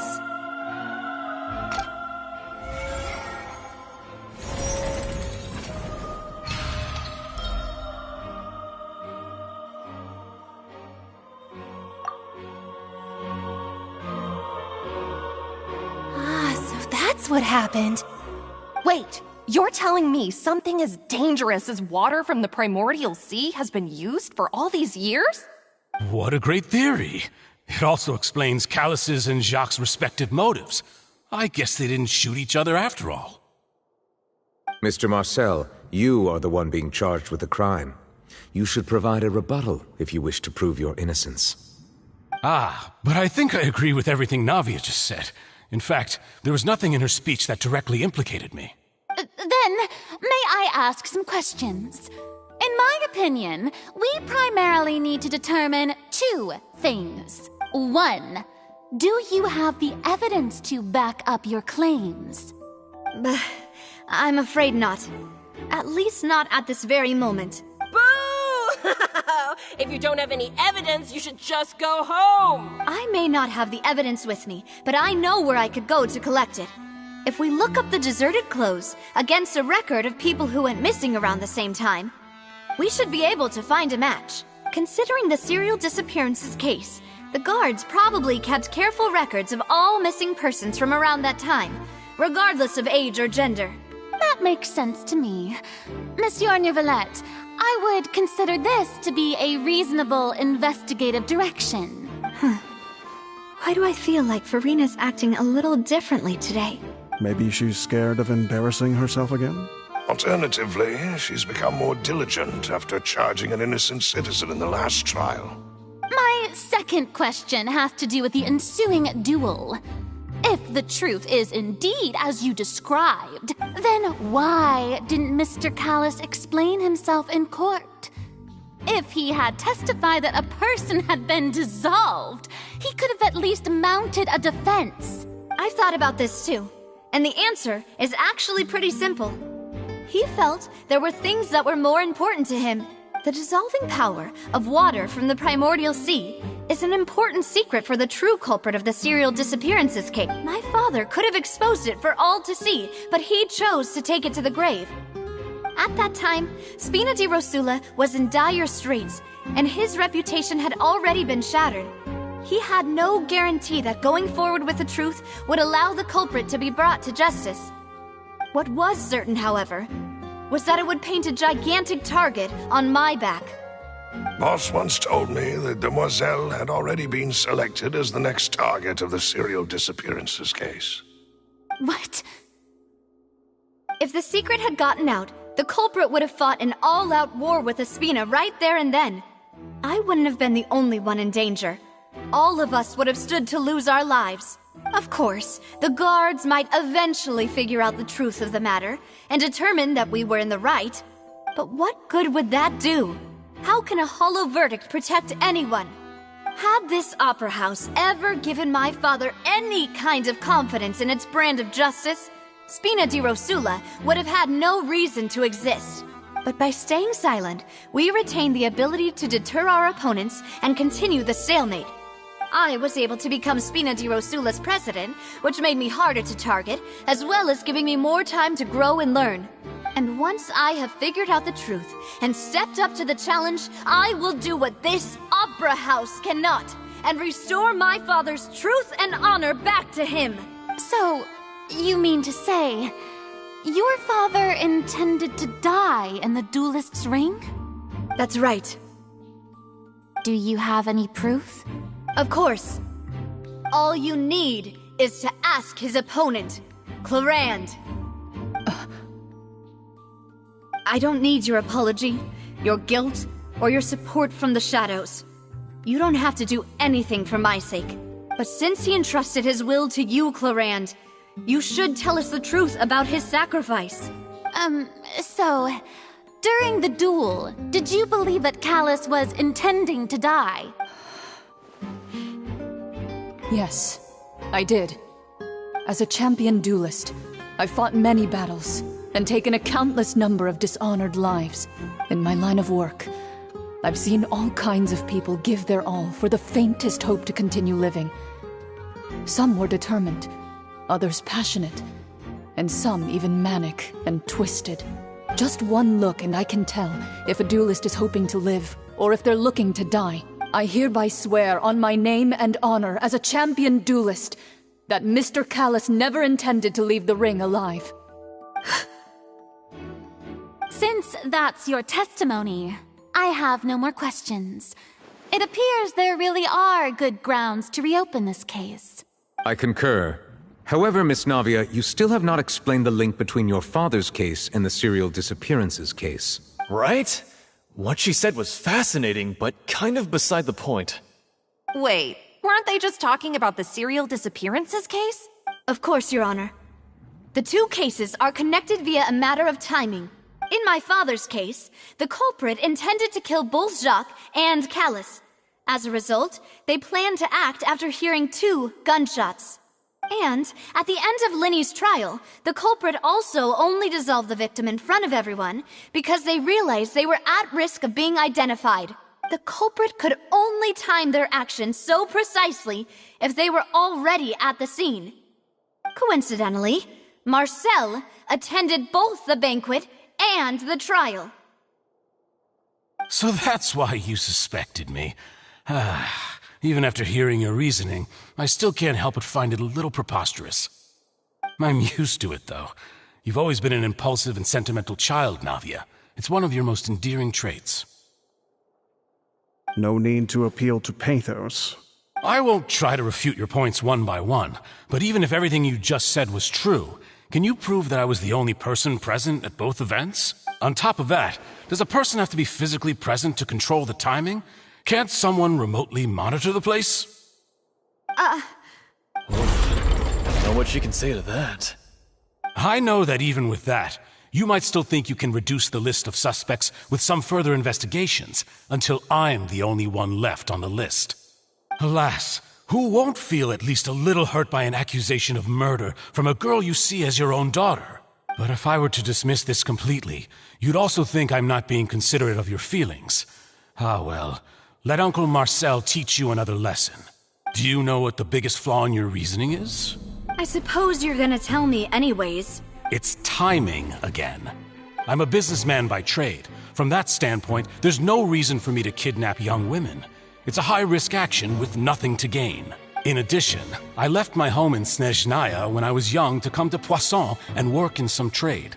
My business only thrived when I received Callus's patronage. But the disappearances began before I ever stepped foot in Fontaine. I do apologize, demoiselle. This was my mistake. No, it's not your fault. I'm sure he had come prepared. Is there anything else you'd like to say? Would you like to check the date of my first business license against the first known case of the serial disappearances? You can also take a look at my border entry records, or ask my friends and family when I left Snezhnaya for the first time. Could those records and testimonies do something to appease the unspeakable anguish in your heart?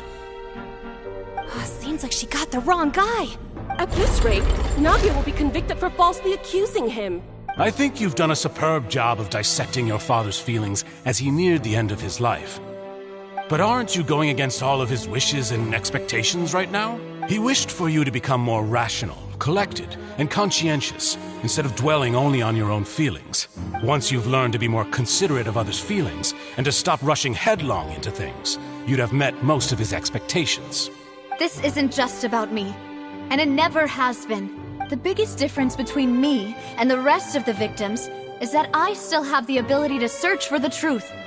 While that same agency has long been taken from them, the people whose families were destroyed by synth abuse, the people who lost their loved ones to the serial disappearances, and the people who suffered tragic ends due to their sense of justice. Many people's images are flashing before my eyes. I'm sure some are coming to those of you in the audience as well. And whose image do you see, Marcel? Is it a man named Vacher? Oh, so you do know that name. I'm merely surprised you'd suddenly say the name of someone I've never even heard of. I was waiting for you to say that.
Emerge. Right now. Everyone hold hands.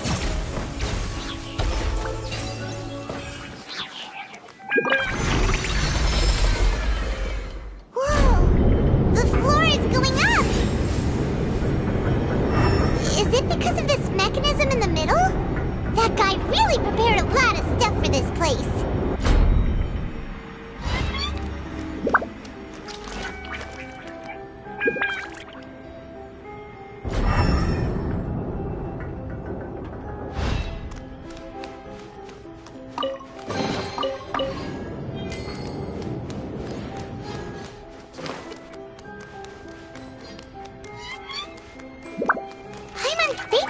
Go up, but Paimon doesn't see a way. Let's take a look around. Maybe we'll find a hidden mechanism that'll show us the way up.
To the top!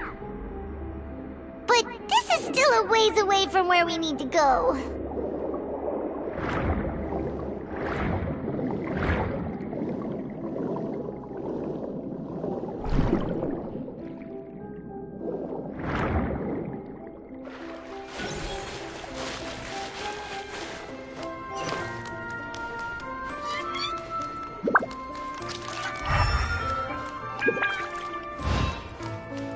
see everything.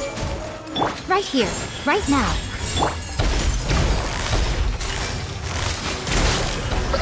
Take it easy.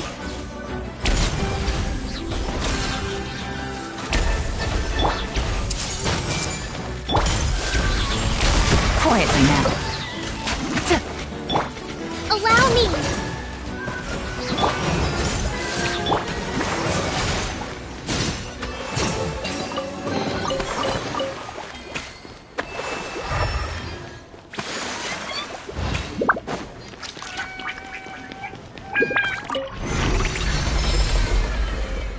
Show them.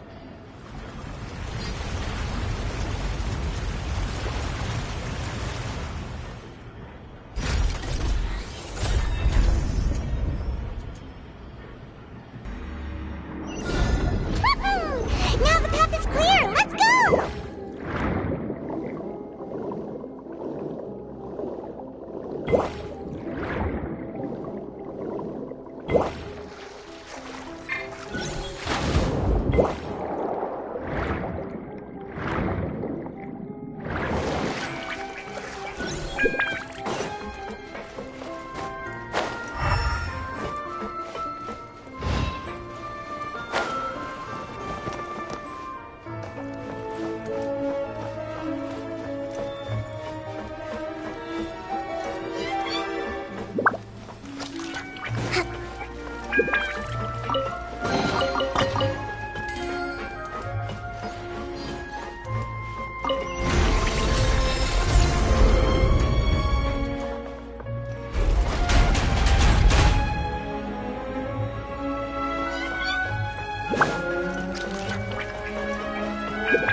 Everyone hold hands. Right here, right now. Busted. Things are about to get dicey.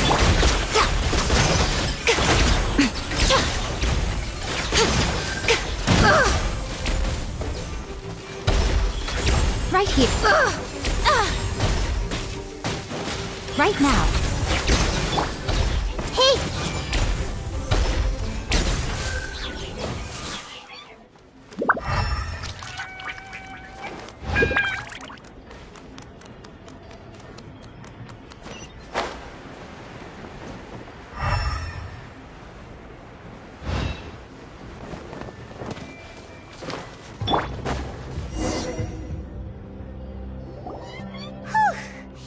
After all that, we finally made it to the innermost sanctum. Though, as expected, the mastermind isn't here. That's right. Then let's hurry up and find some evidence so we can get back to the Opera House and help Navia.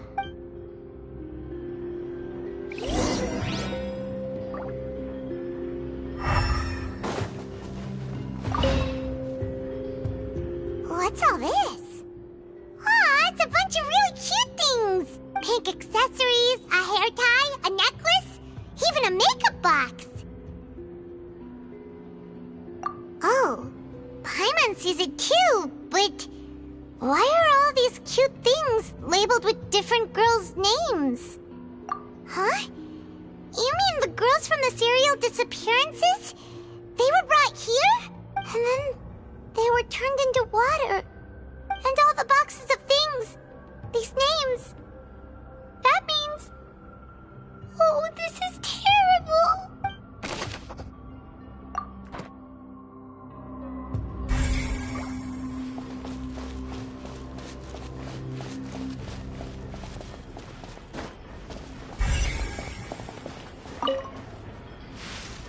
Oh, look! There's an important-looking basin over here. And it's full of water.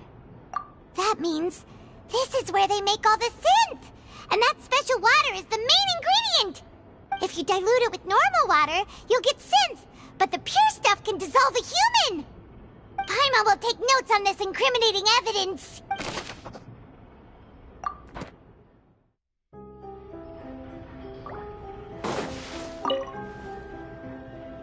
Let's see what's written here. Nothing escapes Detective Paimon's eyes. Callus. Navia's father. Oh, this seems to be an investigation report on him. Yep, it's about finding someone to assassinate Jacques and Callus because of a lack of confidence that Jacques himself would go through with it. This should prove the existence of the third person, right? We still have not determined the exact content of the key information Callus has passed on to certain members of his organization. The old dog's a real menace to deal with. Even if he abides by the promise he's made to us, he will still have the upper hand. He can act whenever he wants to make our lives miserable. The only option left is to remove him from the picture entirely. I concur. Let's send someone to kill him. He won't declare war as long as we don't touch Navia. Oh, seems like we've got a bunch of correspondence between the higher-ups. They're all just so evil.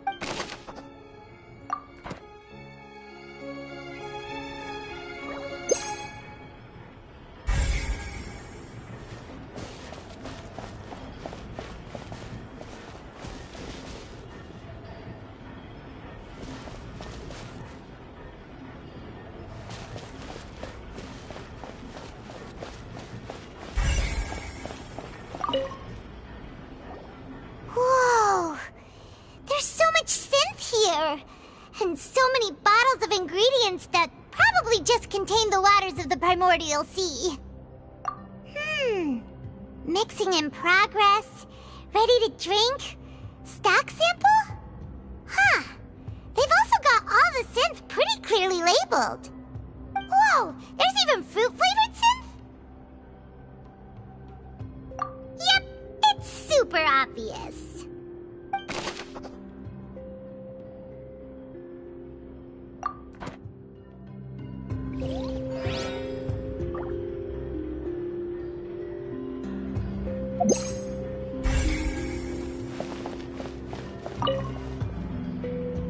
What's this over here? Looks like some kind of place for research. Experiment number 16 aims to verify Jacob Ingold's research conclusions on the primordial sea and use his theory as a foundation to achieve a breakthrough. The experiment was a failure. No individual managed to resurface from the water from the primordial sea. Female specimens 22, 23, and 24 were dissolved. Sorry, Traveler. Paimon will try her best. It's just that Paimon's never read something so scary before. How can someone write something that terrible in such a matter-of-fact tone? You read the rest. Paimon's too scared to keep going.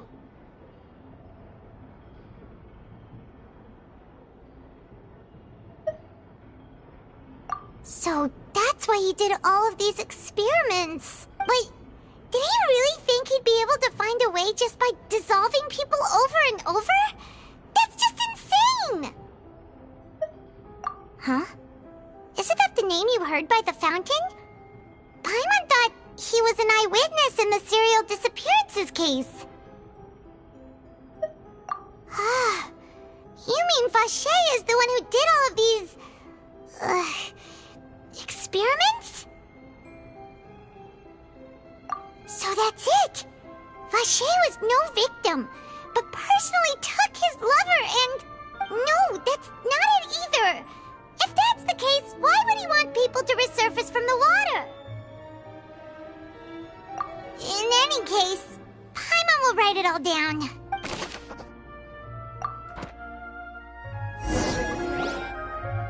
We've looked at almost everything here, and it seems like our theories were spot on. But, yeah, we haven't found anything that reveals his true identity. No wonder even Neuvillette wasn't able to find anything. Whoever it is probably destroyed everything to do with that name a long time ago. That way, even if we bring all this back to the opera, we won't be able to identify the true culprit. Sure thing. Paimon won't admit defeat to this guy either.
Vashey's lover's name?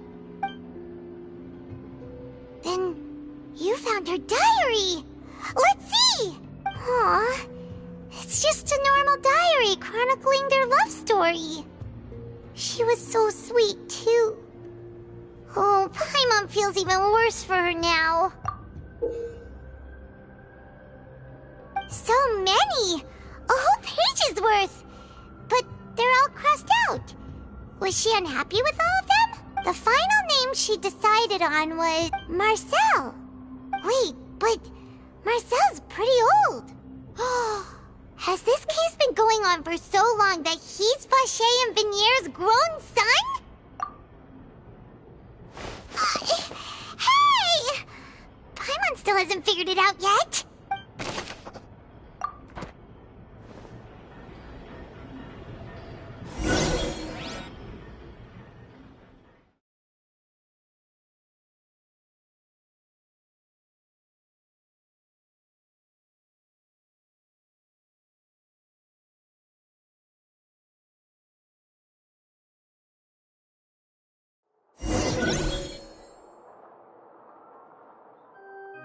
And whose image do you see, Marcel? Is it a man named Vashey? Oh, so you do know that name. I'm merely surprised you'd suddenly say the name of someone I've never even heard of. I was waiting for you to say that. Navia! We're back! As expected of my partner. I just knew you'd return in the nick of time. Just how often do you intend to flout the rules of this court? It's all right, Monsieur Nervalette. Given their confidence, I expect they've found the crucial evidence.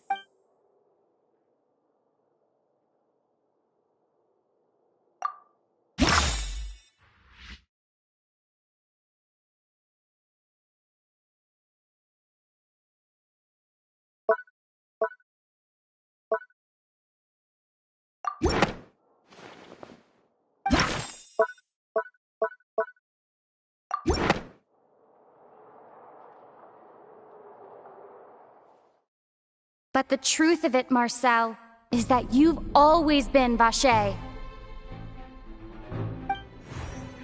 Huh? We've investigated your lair and we already know everything! After your lover, Venier, was dissolved, you kept abducting young women to experiment on the hopes of bringing her back to you! You even created Marcel as a new identity and destroyed all records of your past as Vashey! So that's it. Even the villains in opera performances rarely go that far. And with that, Marcel's motive has now been established. This information regarding your past also dismantles your prior timing defense. Well, Marcel, do you know where you went wrong? You fixated your gaze on the lover that passed away, instead of paying attention to the living people around you. So, you never noticed how we changed, or how we grew as individuals. You also never understood Boss's real expectations for his daughter. Or our determination to see things through. Your determination. Mr. Marcel, please speak up now if you would like to defend yourself. Otherwise, the trial will move on to the next stage. Do you really think I wanted to do any of this? Pay attention to you? What for? Have you ever paid attention to me? Ever empathized with my pain? Ever known how it feels to watch the love of your life dissolve right in front of your eyes? No one helped me. No one even believed me. All those decades ago, even the officers from the Maison Gardiennage were laughing at me. They said there's no way a human being can turn into water. So I must have gone mad from grief. Vinier's death was brushed away by all of you as if it didn't matter at all. Well, now you know, don't you? Ha! Well, it's too late now. All those who were dissolved are gone forever. You only have yourselves to blame. You set up this ornate opera house in pursuit of your so-called justice, your beloved drama, while turning a blind eye to the suffering of the people. Venier is dead. We promised each other that we would always be together. Wherever she goes, I will follow. But I'm not from this blasted place, so I can't be dissolved, no matter what I do. Hey, is that water from the primordial sea that he's drinking? I can't dissolve! Can't dissolve! Can't dissolve!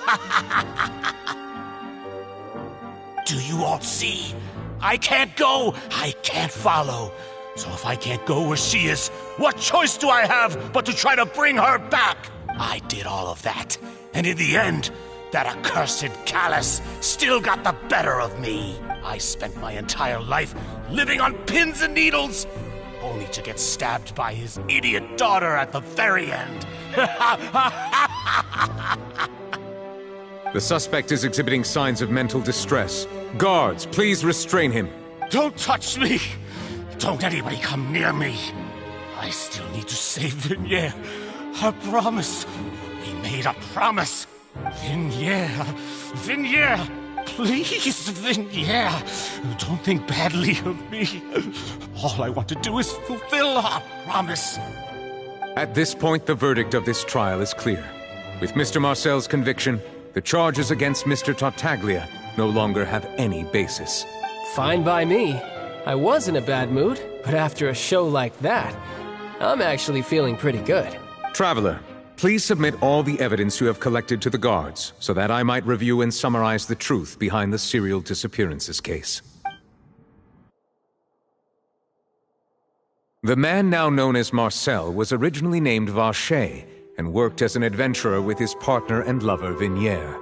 During an underwater expedition, Vignier accidentally came into contact with water from the primordial sea and was dissolved in front of Vacher as a result. Vacher learned of the primordial water's existence through the work of others and began to kidnap young women for research, with the goal of discovering a method to restore Vignier back to life. To cover his tracks, he invented the new alias of Marcel and began to operate a business in Poisson. During the course of his research, Vacher discovered that a diluted concoction of water from the primordial sea can induce feelings of euphoria, and began to manufacture and market synth. However, as he accumulated wealth to fund his continued research and expanded the scope, he came into conflict with Spina di Rosula. After exchanging blows with Spina di Rosula for many years, Vacher decided to assassinate their president Callus at a banquet. Although the assassination did not go as Vacher expected, he was able to turn Callus into the murder suspect by dissolving the assassin he sent to the scene. And just recently, Vacher attempted to frame Linny as the culprit of the serial disappearances case, using a similar method. However, his attempt to frame Linny failed, and the power of water from the primordial sea became public knowledge. This case also exposed enough of Vacher's machinations that he was eventually successfully charged in court. Thus concludes the enigmatic history of the serial disappearances case, with the truth revealed to all. The Oratrice will now deliver the final verdict regarding the charges against Mr. Vacher.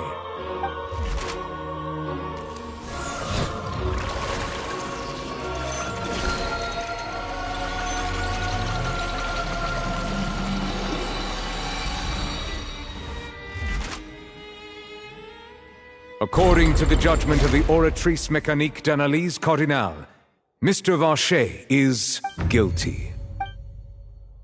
Guards! Take Vacher away. Good. It's what he deserves.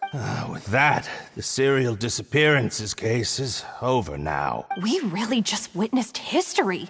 Who would have thought the true culprit would be such a polite and well-spoken guy? He's hurt so many innocent people and now he's finally getting what he deserves. Huh? Are you okay? Demoiselle, you were absolutely brilliant. The day our late boss had always hoped for has finally come. You can rest easy now, knowing justice has been served. Yeah. It's finally over. It's all thanks to you guys. And my partner. See, Papa? Spina di Rosula's still doing well with me at the helm. Well now, hasn't this been a most delicious piece of drama? The villain has been caught, justice has been served, past wrongs have been righted, and it's a big ol' happy ending. Since it's been such a great show, I'll just let the false accusations against me slide. Either way, I've still got some business to attend to. So, if you'll excuse me... Please wait just one moment, Mr. Tartaglia. What now? None of this has anything to do with me. According to court protocol, since this trial was initiated due to a charge against you, a verdict must also be made regarding the initial charge before the trial can conclude. Oh, come on. Is this really necessary?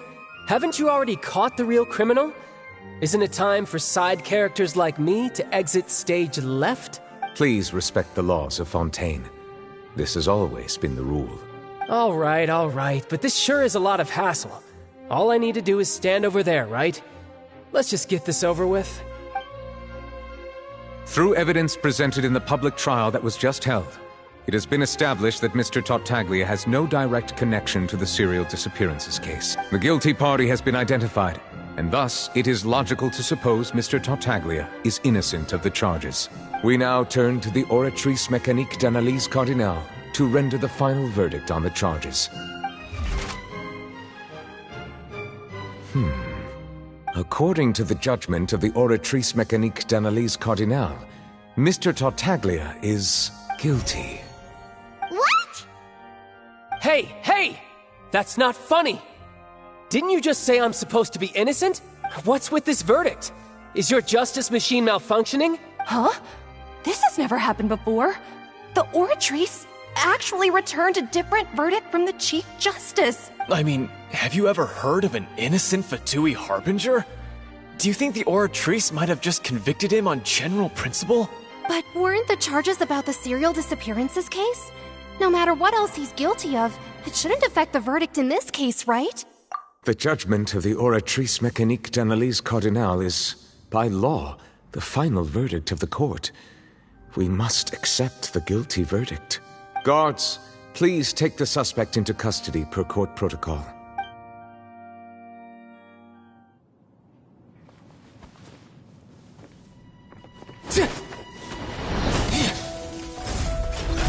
So this is how justice is done in Fontaine. What a joke. You've got your rules.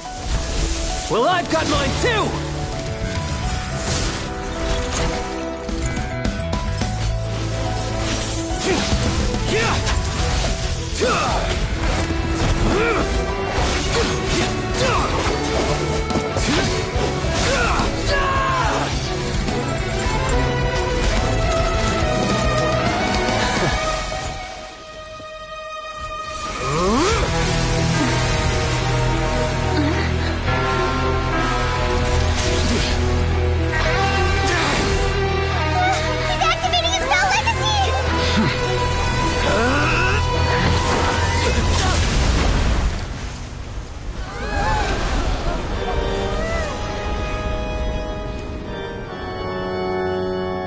I am sorry.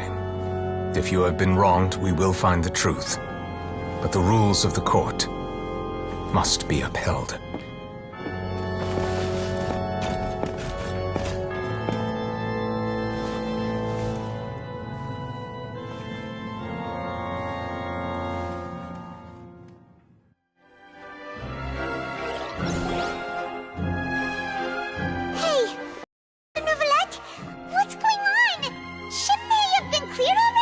Apologies. This is also the first time I've encountered such a situation. However, according to the rules established at the conception of Fontaine's court system, the Oratrice's judgment is the final verdict of the court. All I do is follow court procedure. As for why the Oratrice arrived at the conclusion it did, you should probably ask someone more knowledgeable than me. Why are you looking at me? I had nothing to do with it! I don't know what happened there either! Hey, stop staring at me! What does Lady Farina mean by that? She says she has no idea either, but that's impossible. Didn't she create the Oratrice herself? Yeah, so are the verdicts reliable or not? Can results like this really be called justice? My dearest citizens, did you really think we'd allow an incorrect verdict to be handed out in this court? Did you really believe that the judgment could be mistaken or be the result of some sort of random mishap? Don't tell me. You thought even I had been blindsided by the Oratrice's result. But the way she looked just now, it was pretty obvious she had no idea what was going on. However, given the state of things, I shall give you an explanation. Everything that just took place, including my supposed shock and bafflement, was a part of an elaborate performance, with every action meant to stir up drama and excitement. And, of course, for every performance there is a script. Everything has unfolded exactly as I expected from the very beginning. As the embodiment of the very concept of justice, the Oratrice shall never render an arbitrary judgment! If you thought Child had nothing to do with the serial disappearances case, it is only because you've been blinded by the superficial appearance of innocence. Everything he's done, not to mention the danger he poses, are beyond ordinary comprehension and completely unforgivable. All shall be revealed in time. You will come to understand my noble intentions, as well as the absolute correctness of the Oratrice's verdict.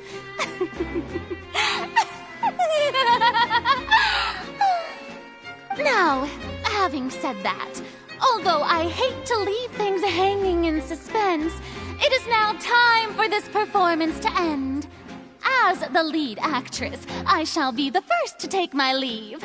Toodaloo! So she chose to make her escape after all, did she?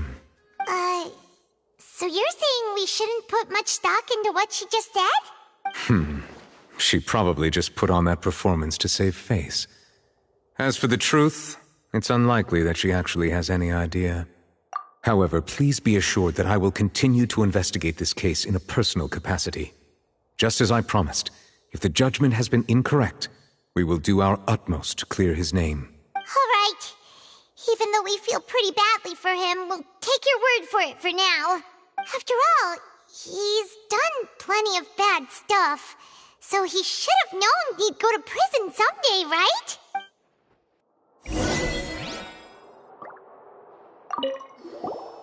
Oh, Monsieur Neuvillette! That power you showed when you took him down. Who are you really? I'm the Chief Justice of Fontaine, of course. If officers of the law lack the strength and capability to enforce it, then it makes a mockery of justice.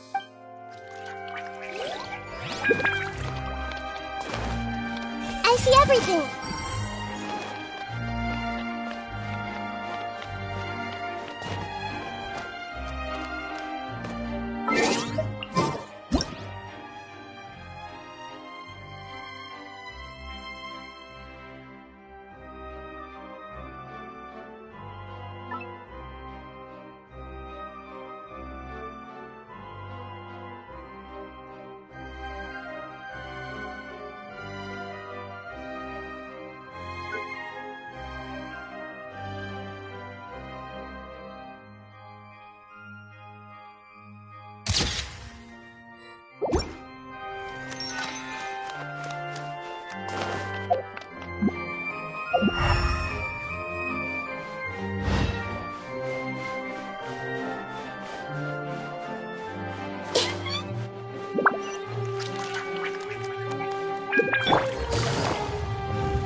Hey, what are you doing? Quick, stop him!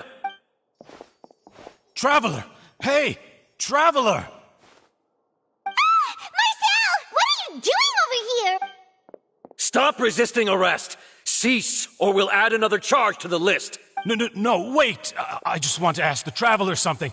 I'm not looking to run away. Please, just let me ask this one small thing. Go on. Thank you. I was being led away when I finally realized something. Where did you first hear the name Vacher? I erased all records of that name. So, unless... Are you still trying to prove your innocence? Give it up. You've already been convicted. Really? You did? You're sure? You met her? But how could that be? How did you manage to do it? The Fountain of Lucine? Then she's been so close to me all along. And I just never... Please give me a chance to talk to her again. Just let the Traveler take me to the fountain to see her one last time. This is the last request I'll ever make in my life. You can do whatever you want to me afterwards. I don't care. What? Give an inch and you want to take a mile? Do you think serial killers get to make requests like that? Paimon agrees. Why should we give him what he wants when he's only done a ton of super terrible things? This request, is it worth as much to you as your life? Of course! Wait, no. It's worth even more than my life. Humans. Will they betray the instinct to live just to satisfy spiritual needs? Very well. I will grant your request. Your Honor, I fear that... I will go with him. You do not need to worry about any escape. In that case, I shall leave him in your most capable hands, Chief Justice. Thank you, Your Honor.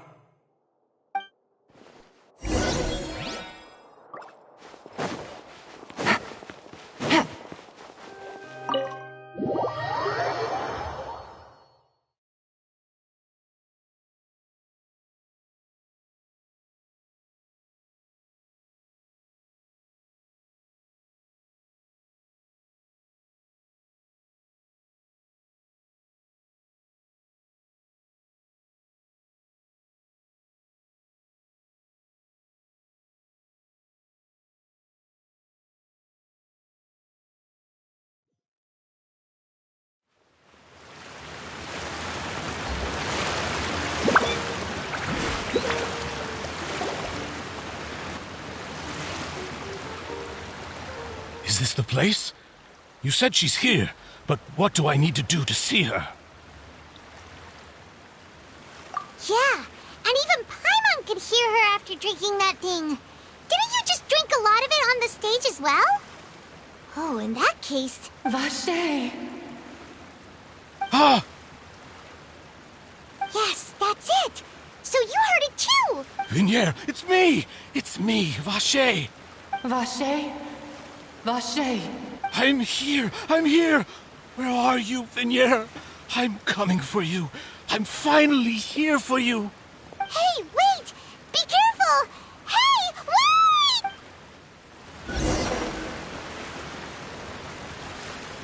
Vignier, is that you? It's me, Vacher! Vignier! Vacher? Why did you come? Didn't I say? You don't need to look for me. You look a lot older than I remember. How long has it been? It's been more than 20 years. I've suffered for over 20 years since the day you left. All this time, only the thought of bringing you back has kept me alive. Nothing else mattered to me. I must be dreaming. Who would have thought I'd get the chance to tell you all of my feelings like this? Vignier, you are my everything. I really don't know how I could live without you. But Vacher, if you ask me, this world would be better off without you. What are you saying? If not for you, I would have finished my law degree and probably become a top-tier attorney one day. If not for you, I would have continued to pursue my love of the arts, and my works would have been displayed in the Palais Mermonia itself. If not for you, I would at least have been able to take care of my mother. And she would not have grown old and died alone, with nothing but the tears on her cheeks. It's all because of your selfishness, Vache. It's all because of you. You... Wait, you are not Vignier. Who are you? You're right. I am not Vignier. I am the sacrifices. Every woman who died by your hand, as our bodies dissolved, our consciousnesses flowed back to the primordial sea. Our thoughts circulated endlessly within the primordial sea, and we were no longer individuals. But we became one, just as streams of water come together in the sea. I'm Cressy. I'm Lemony. I'm Azine. The only one I am not is Vignier. Why? But then... Where is Vignier? She doesn't want to see you anymore. Every tendril of her consciousness is avoiding you. This is what you get for your selfishness. Your selfishness robbed us of our lives and our futures. You said time and time again that you'd do any and everything for her. But did you ever consider whether she'd want to see you do the things that you did? If she would despise you for what you became?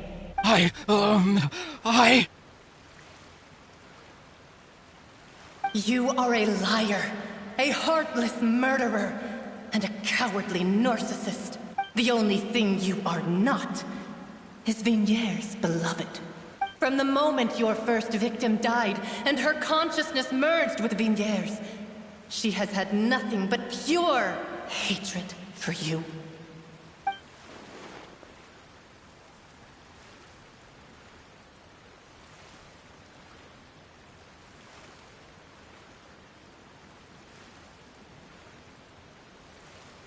No! Vignier! She can't hate me. Let me see her, please. Have mercy. You still don't understand. When I said don't look for me, that came from the real Vignier. She really doesn't want to see you anymore. But on top of that, she also said that because it's her final drop of pity for you. She said that because she knew that if you did come here, we will show no mercy to you. Vache. Vache? Vache. Vache. Vache. Vache. Drown.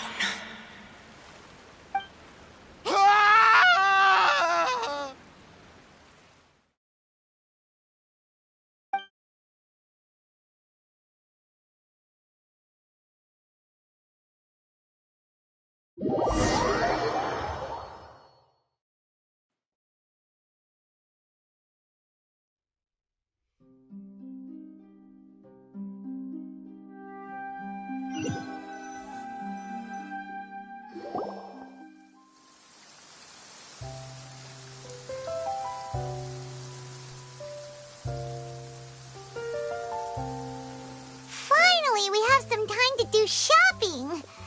Gosh, it's really been a long time since we've been able to relax. Huh. Well met, partner. I knew something great was going to happen when I woke up in such a good mood today. Even this weather can't put a damper on the demoiselle's mood. It's a pleasure to see you both again. Oh, hey, Navia! It's been a few days. Paimon's already started to miss you. Oh, now that I believe. I'm easy to work with and always bring home the bacon.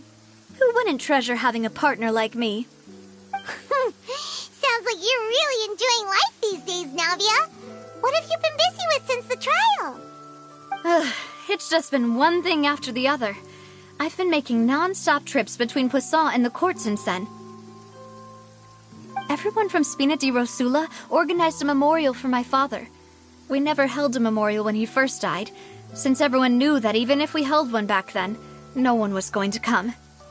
This time, though, everyone in Poisson, and even many people from the court, all attended. So his name's definitely finally been cleared now. That's what we like to hear. It's been the dearest wish of Demoiselle all along. That blasted stubborn fool. I was right to put my faith in him. I'm so glad I didn't give up on the case all those years ago. Oh, by the way, I ran into Charlotte just after I left the memorial service. Well, maybe it'd be more accurate to say I knew she would be there, and there was no way she'd just let me go. Huh? So you know Charlotte too? The Charlotte? Journalist from the Steambird? Yeah, way back when I first became the president of the Spina di Rosula, she was all over me. Wouldn't take no for an answer. I believe the story was called The True Heart of Darkness, Secret Tales of the Yellow Rose. To be fair, though, it was a really flattering feature. So, we've been on pretty good terms ever since. She was trying to lean on our friendship to get me to do an exclusive piece on the serial disappearances case. Oh yeah, she told us about that. She's always been super interested in that case, so now her wish has finally come true too. Anyway, I told her to make sure that when she writes about you guys entering the opera house with the critical evidence, that you both sound really cool. Now that's another thing to look forward to. We trust Charlotte's skills with a pen for sure. Oh, and in other news, I also took Clarand out for a meal. Oh, are you two on better terms now? While you were investigating Vaché's headquarters, Clarand gave testimony on my father's behalf. It was thanks to her that we were able to turn the tide. I wanted to thank her. I mean, there's also no point in being awkward all the time, so we took the chance to reconcile with each other. Oh, that's great. Paimon also thought Clarand wasn't actually a bad person. It's always good to have more friends. Anyway, now that the case has finally been solved, perhaps it will slowly begin to fade from the public consciousness. Oh, actually, there's still one last thing I need to do. What is it? I should pay a visit to my father's grave and tell him the truth of what happened, as well as how it all ended. And on top of that, just how much people still look up to him, to this day. That includes me, too. Miss Navia. Indeed.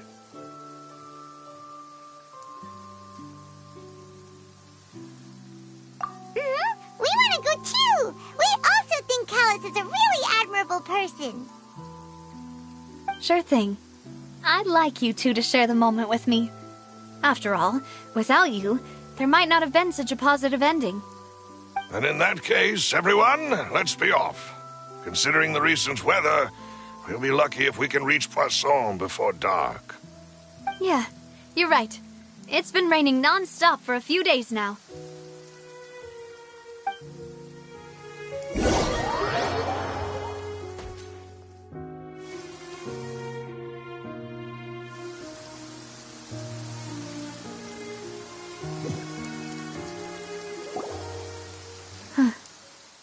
This is where my father's grave is.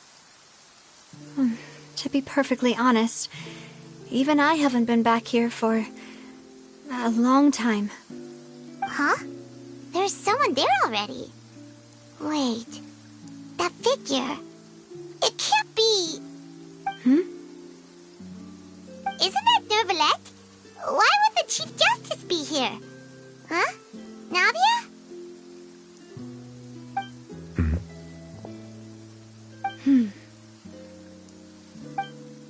My apologies. I should have asked before coming to pay my respects. Don't say that. Sorry about that. Oh, I was trying to say there's no need for you to apologize. I wanted to show my father how much I've grown, but still, I doubt I've grown to the point that even the Chief Justice would feel compelled to apologize to me over and over. In that case, I will stop apologizing for now. You really could use some pointers on understanding human emotions, Monsieur Neuvillette. In any case, why did you come to Poisson?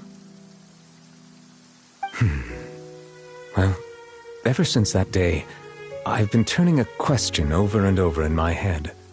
Just what is justice anyway? There was once a time when I didn't want to believe that there could be anything more important to humans than life itself. Oh, rather than that, it's probably more truthful to say I didn't believe humans were capable of resisting the most basic instinct of living things. That they could rebel against their own nature, or consider certain things to be more important than their own lives. Which is also why I didn't stop your father from beginning that fateful duel. I believed that a truly innocent man would never throw away his life like that. That there was nothing, should have been nothing more important than one's own continued survival. But Mr. Callus proved me utterly and decisively wrong. If not for his sacrifice, the serial disappearances case would have remained unsolved to this day. Mr. Callus made the choice he did for his daughter, for his associates, and for many people completely unrelated to him. And in the end, from a certain perspective, one could say that he did it all for the sake of justice. A justice that's higher than life itself. So, you asked me why I came here. I just wanted to say my apologies to Mr. Callus in person. I should have noticed all of this much sooner. This regret has filled me with a sadness that has haunted me for days. That high and mighty chair in the opera Epiclese indeed insulates one from many important things. Spina di Rosula, thank you so much for your hard work and perseverance. I'm sorry for being mad at you before. So, you're actually one of those types that's cold on the outside, but pretty thoughtful on the inside, huh? That reminds me of Silver, one of my guys. Sorry about that. Self-expression is not one of my strong suits. Didn't I just say you don't need to apologize? Ah, so Navia and Neuvillette seem to have made their peace as well.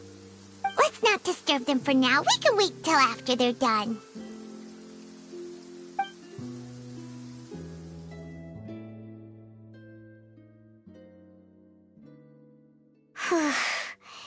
Paimon's never paid respects at someone's grave before. Did Paimon do anything rude there? Huh? Oh, Paimon didn't know that was a thing. But Paimon doesn't know what she would do if she can't fly. Oh no. Paimon hopes Miss Navia won't be too mad. Anyway, Neuvillette is still standing around there. It's not often that we can catch him alone like this, so why don't we go talk to him for a bit? If we can't talk to Lady Farina, we can at least talk to him, right?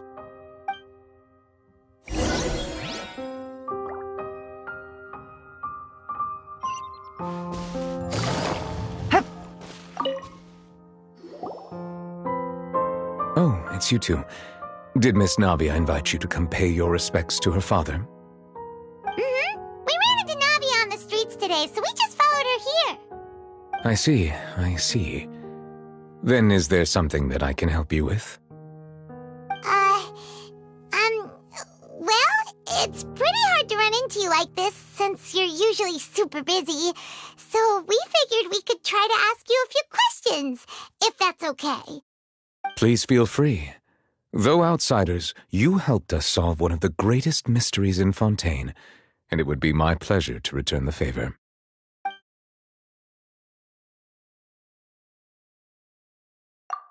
So, at court, the bad guys referred to that special water as water from the primordial sea, but what is it really? Truthfully, that name is already quite accurate. I can only surmise that Vacher and his ilk only learned of its nature and existence after extensive research. There used to be a special sea on the surface of this planet. The nature of its seawater was rather different from that of the sea we know today. Most of Tevat's life forms were first born in that special sea. You could say it nurtured much of the life on this planet. Huh. So it really was where everything began.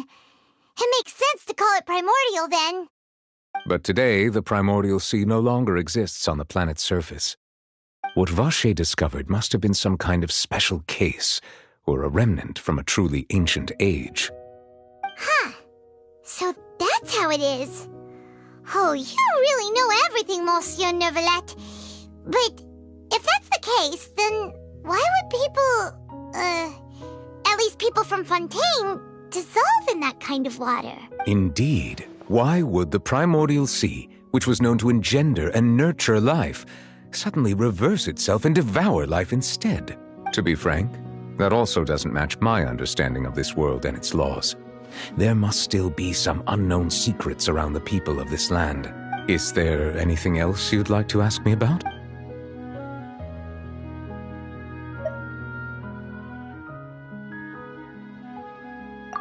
That the sea levels will rise and everyone will be dissolved in water, leaving Farina crying alone on her throne, but the sins of the people will be finally washed away for good. Does that appropriately summarize the version you've heard? That's right! It was Linny that told us back then. And that about covers all the main points. Yes, up to the present, I think we reached a point where we have no choice but to confront this prophecy directly. Rumors have it that this prophecy is rooted in the last words the former Hydro Archon left to the world before she passed away. A prophecy? Of the former Hydro Archon? Wow. This is the first time that we've ever heard of it. 2 parts of the prophecy have already proven correct. The rising sea levels and the ability of the people of Fontaine to be dissolved. We should be more vigilant and stay on the watch for further signs. Speaking of the prophecy, Farina has also always taken it quite seriously. Indeed, she has been collecting information and intelligence from across Tevat for this purpose. If the rumors were true, then perhaps this prophecy is the conundrum left to Farina by her predecessor. But with Farina being the way she is, can we really trust her to solve it? Is there anything else you'd like to ask me about? My apologies. My investigation has still not reached its conclusion. However, I still believe the judgment of the Oratrice was not rendered arbitrarily. Huh? But you also said you thought he was innocent. For many years, I have been quite aware that the Oratrice does not simply mechanically repeat the verdict that I give on each case. As a divinely created mechanism, the people's unified faith in the concept of justice is integrated into it. Not only can it produce the incredible power of indemnitium, but it likely also possesses other traits, such as self-awareness. Which is all to say, I have been prepared for a situation like this for a long time. Huh. So when Linny told us that he heard a human voice from the room where the Oratrice's core is stored... I was not aware such a thing had occurred. Perhaps that could serve to prove my conjecture. I will add that to the list of items to investigate. In any case, I am inclined to believe that the Oratrice does have a methodology all its own. We just do not have enough information. Based on Farina's reaction, I doubt even she had any idea what was going on.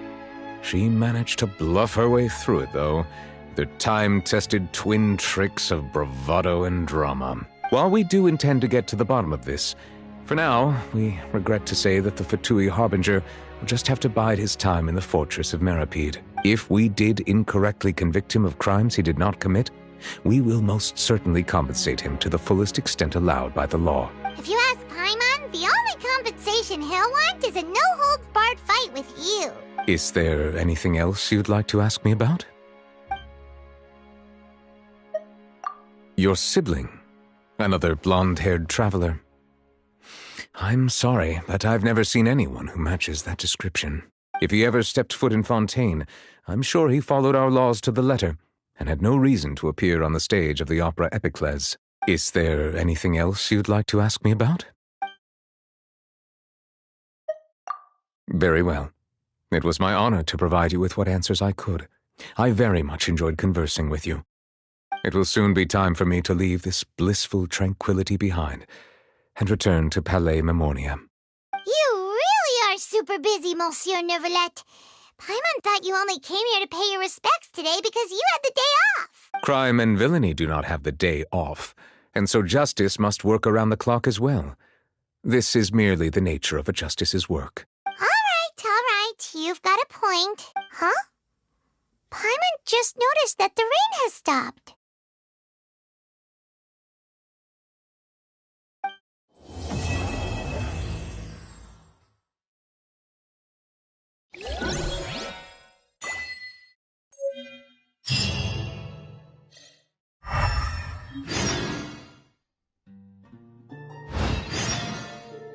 Take it easy.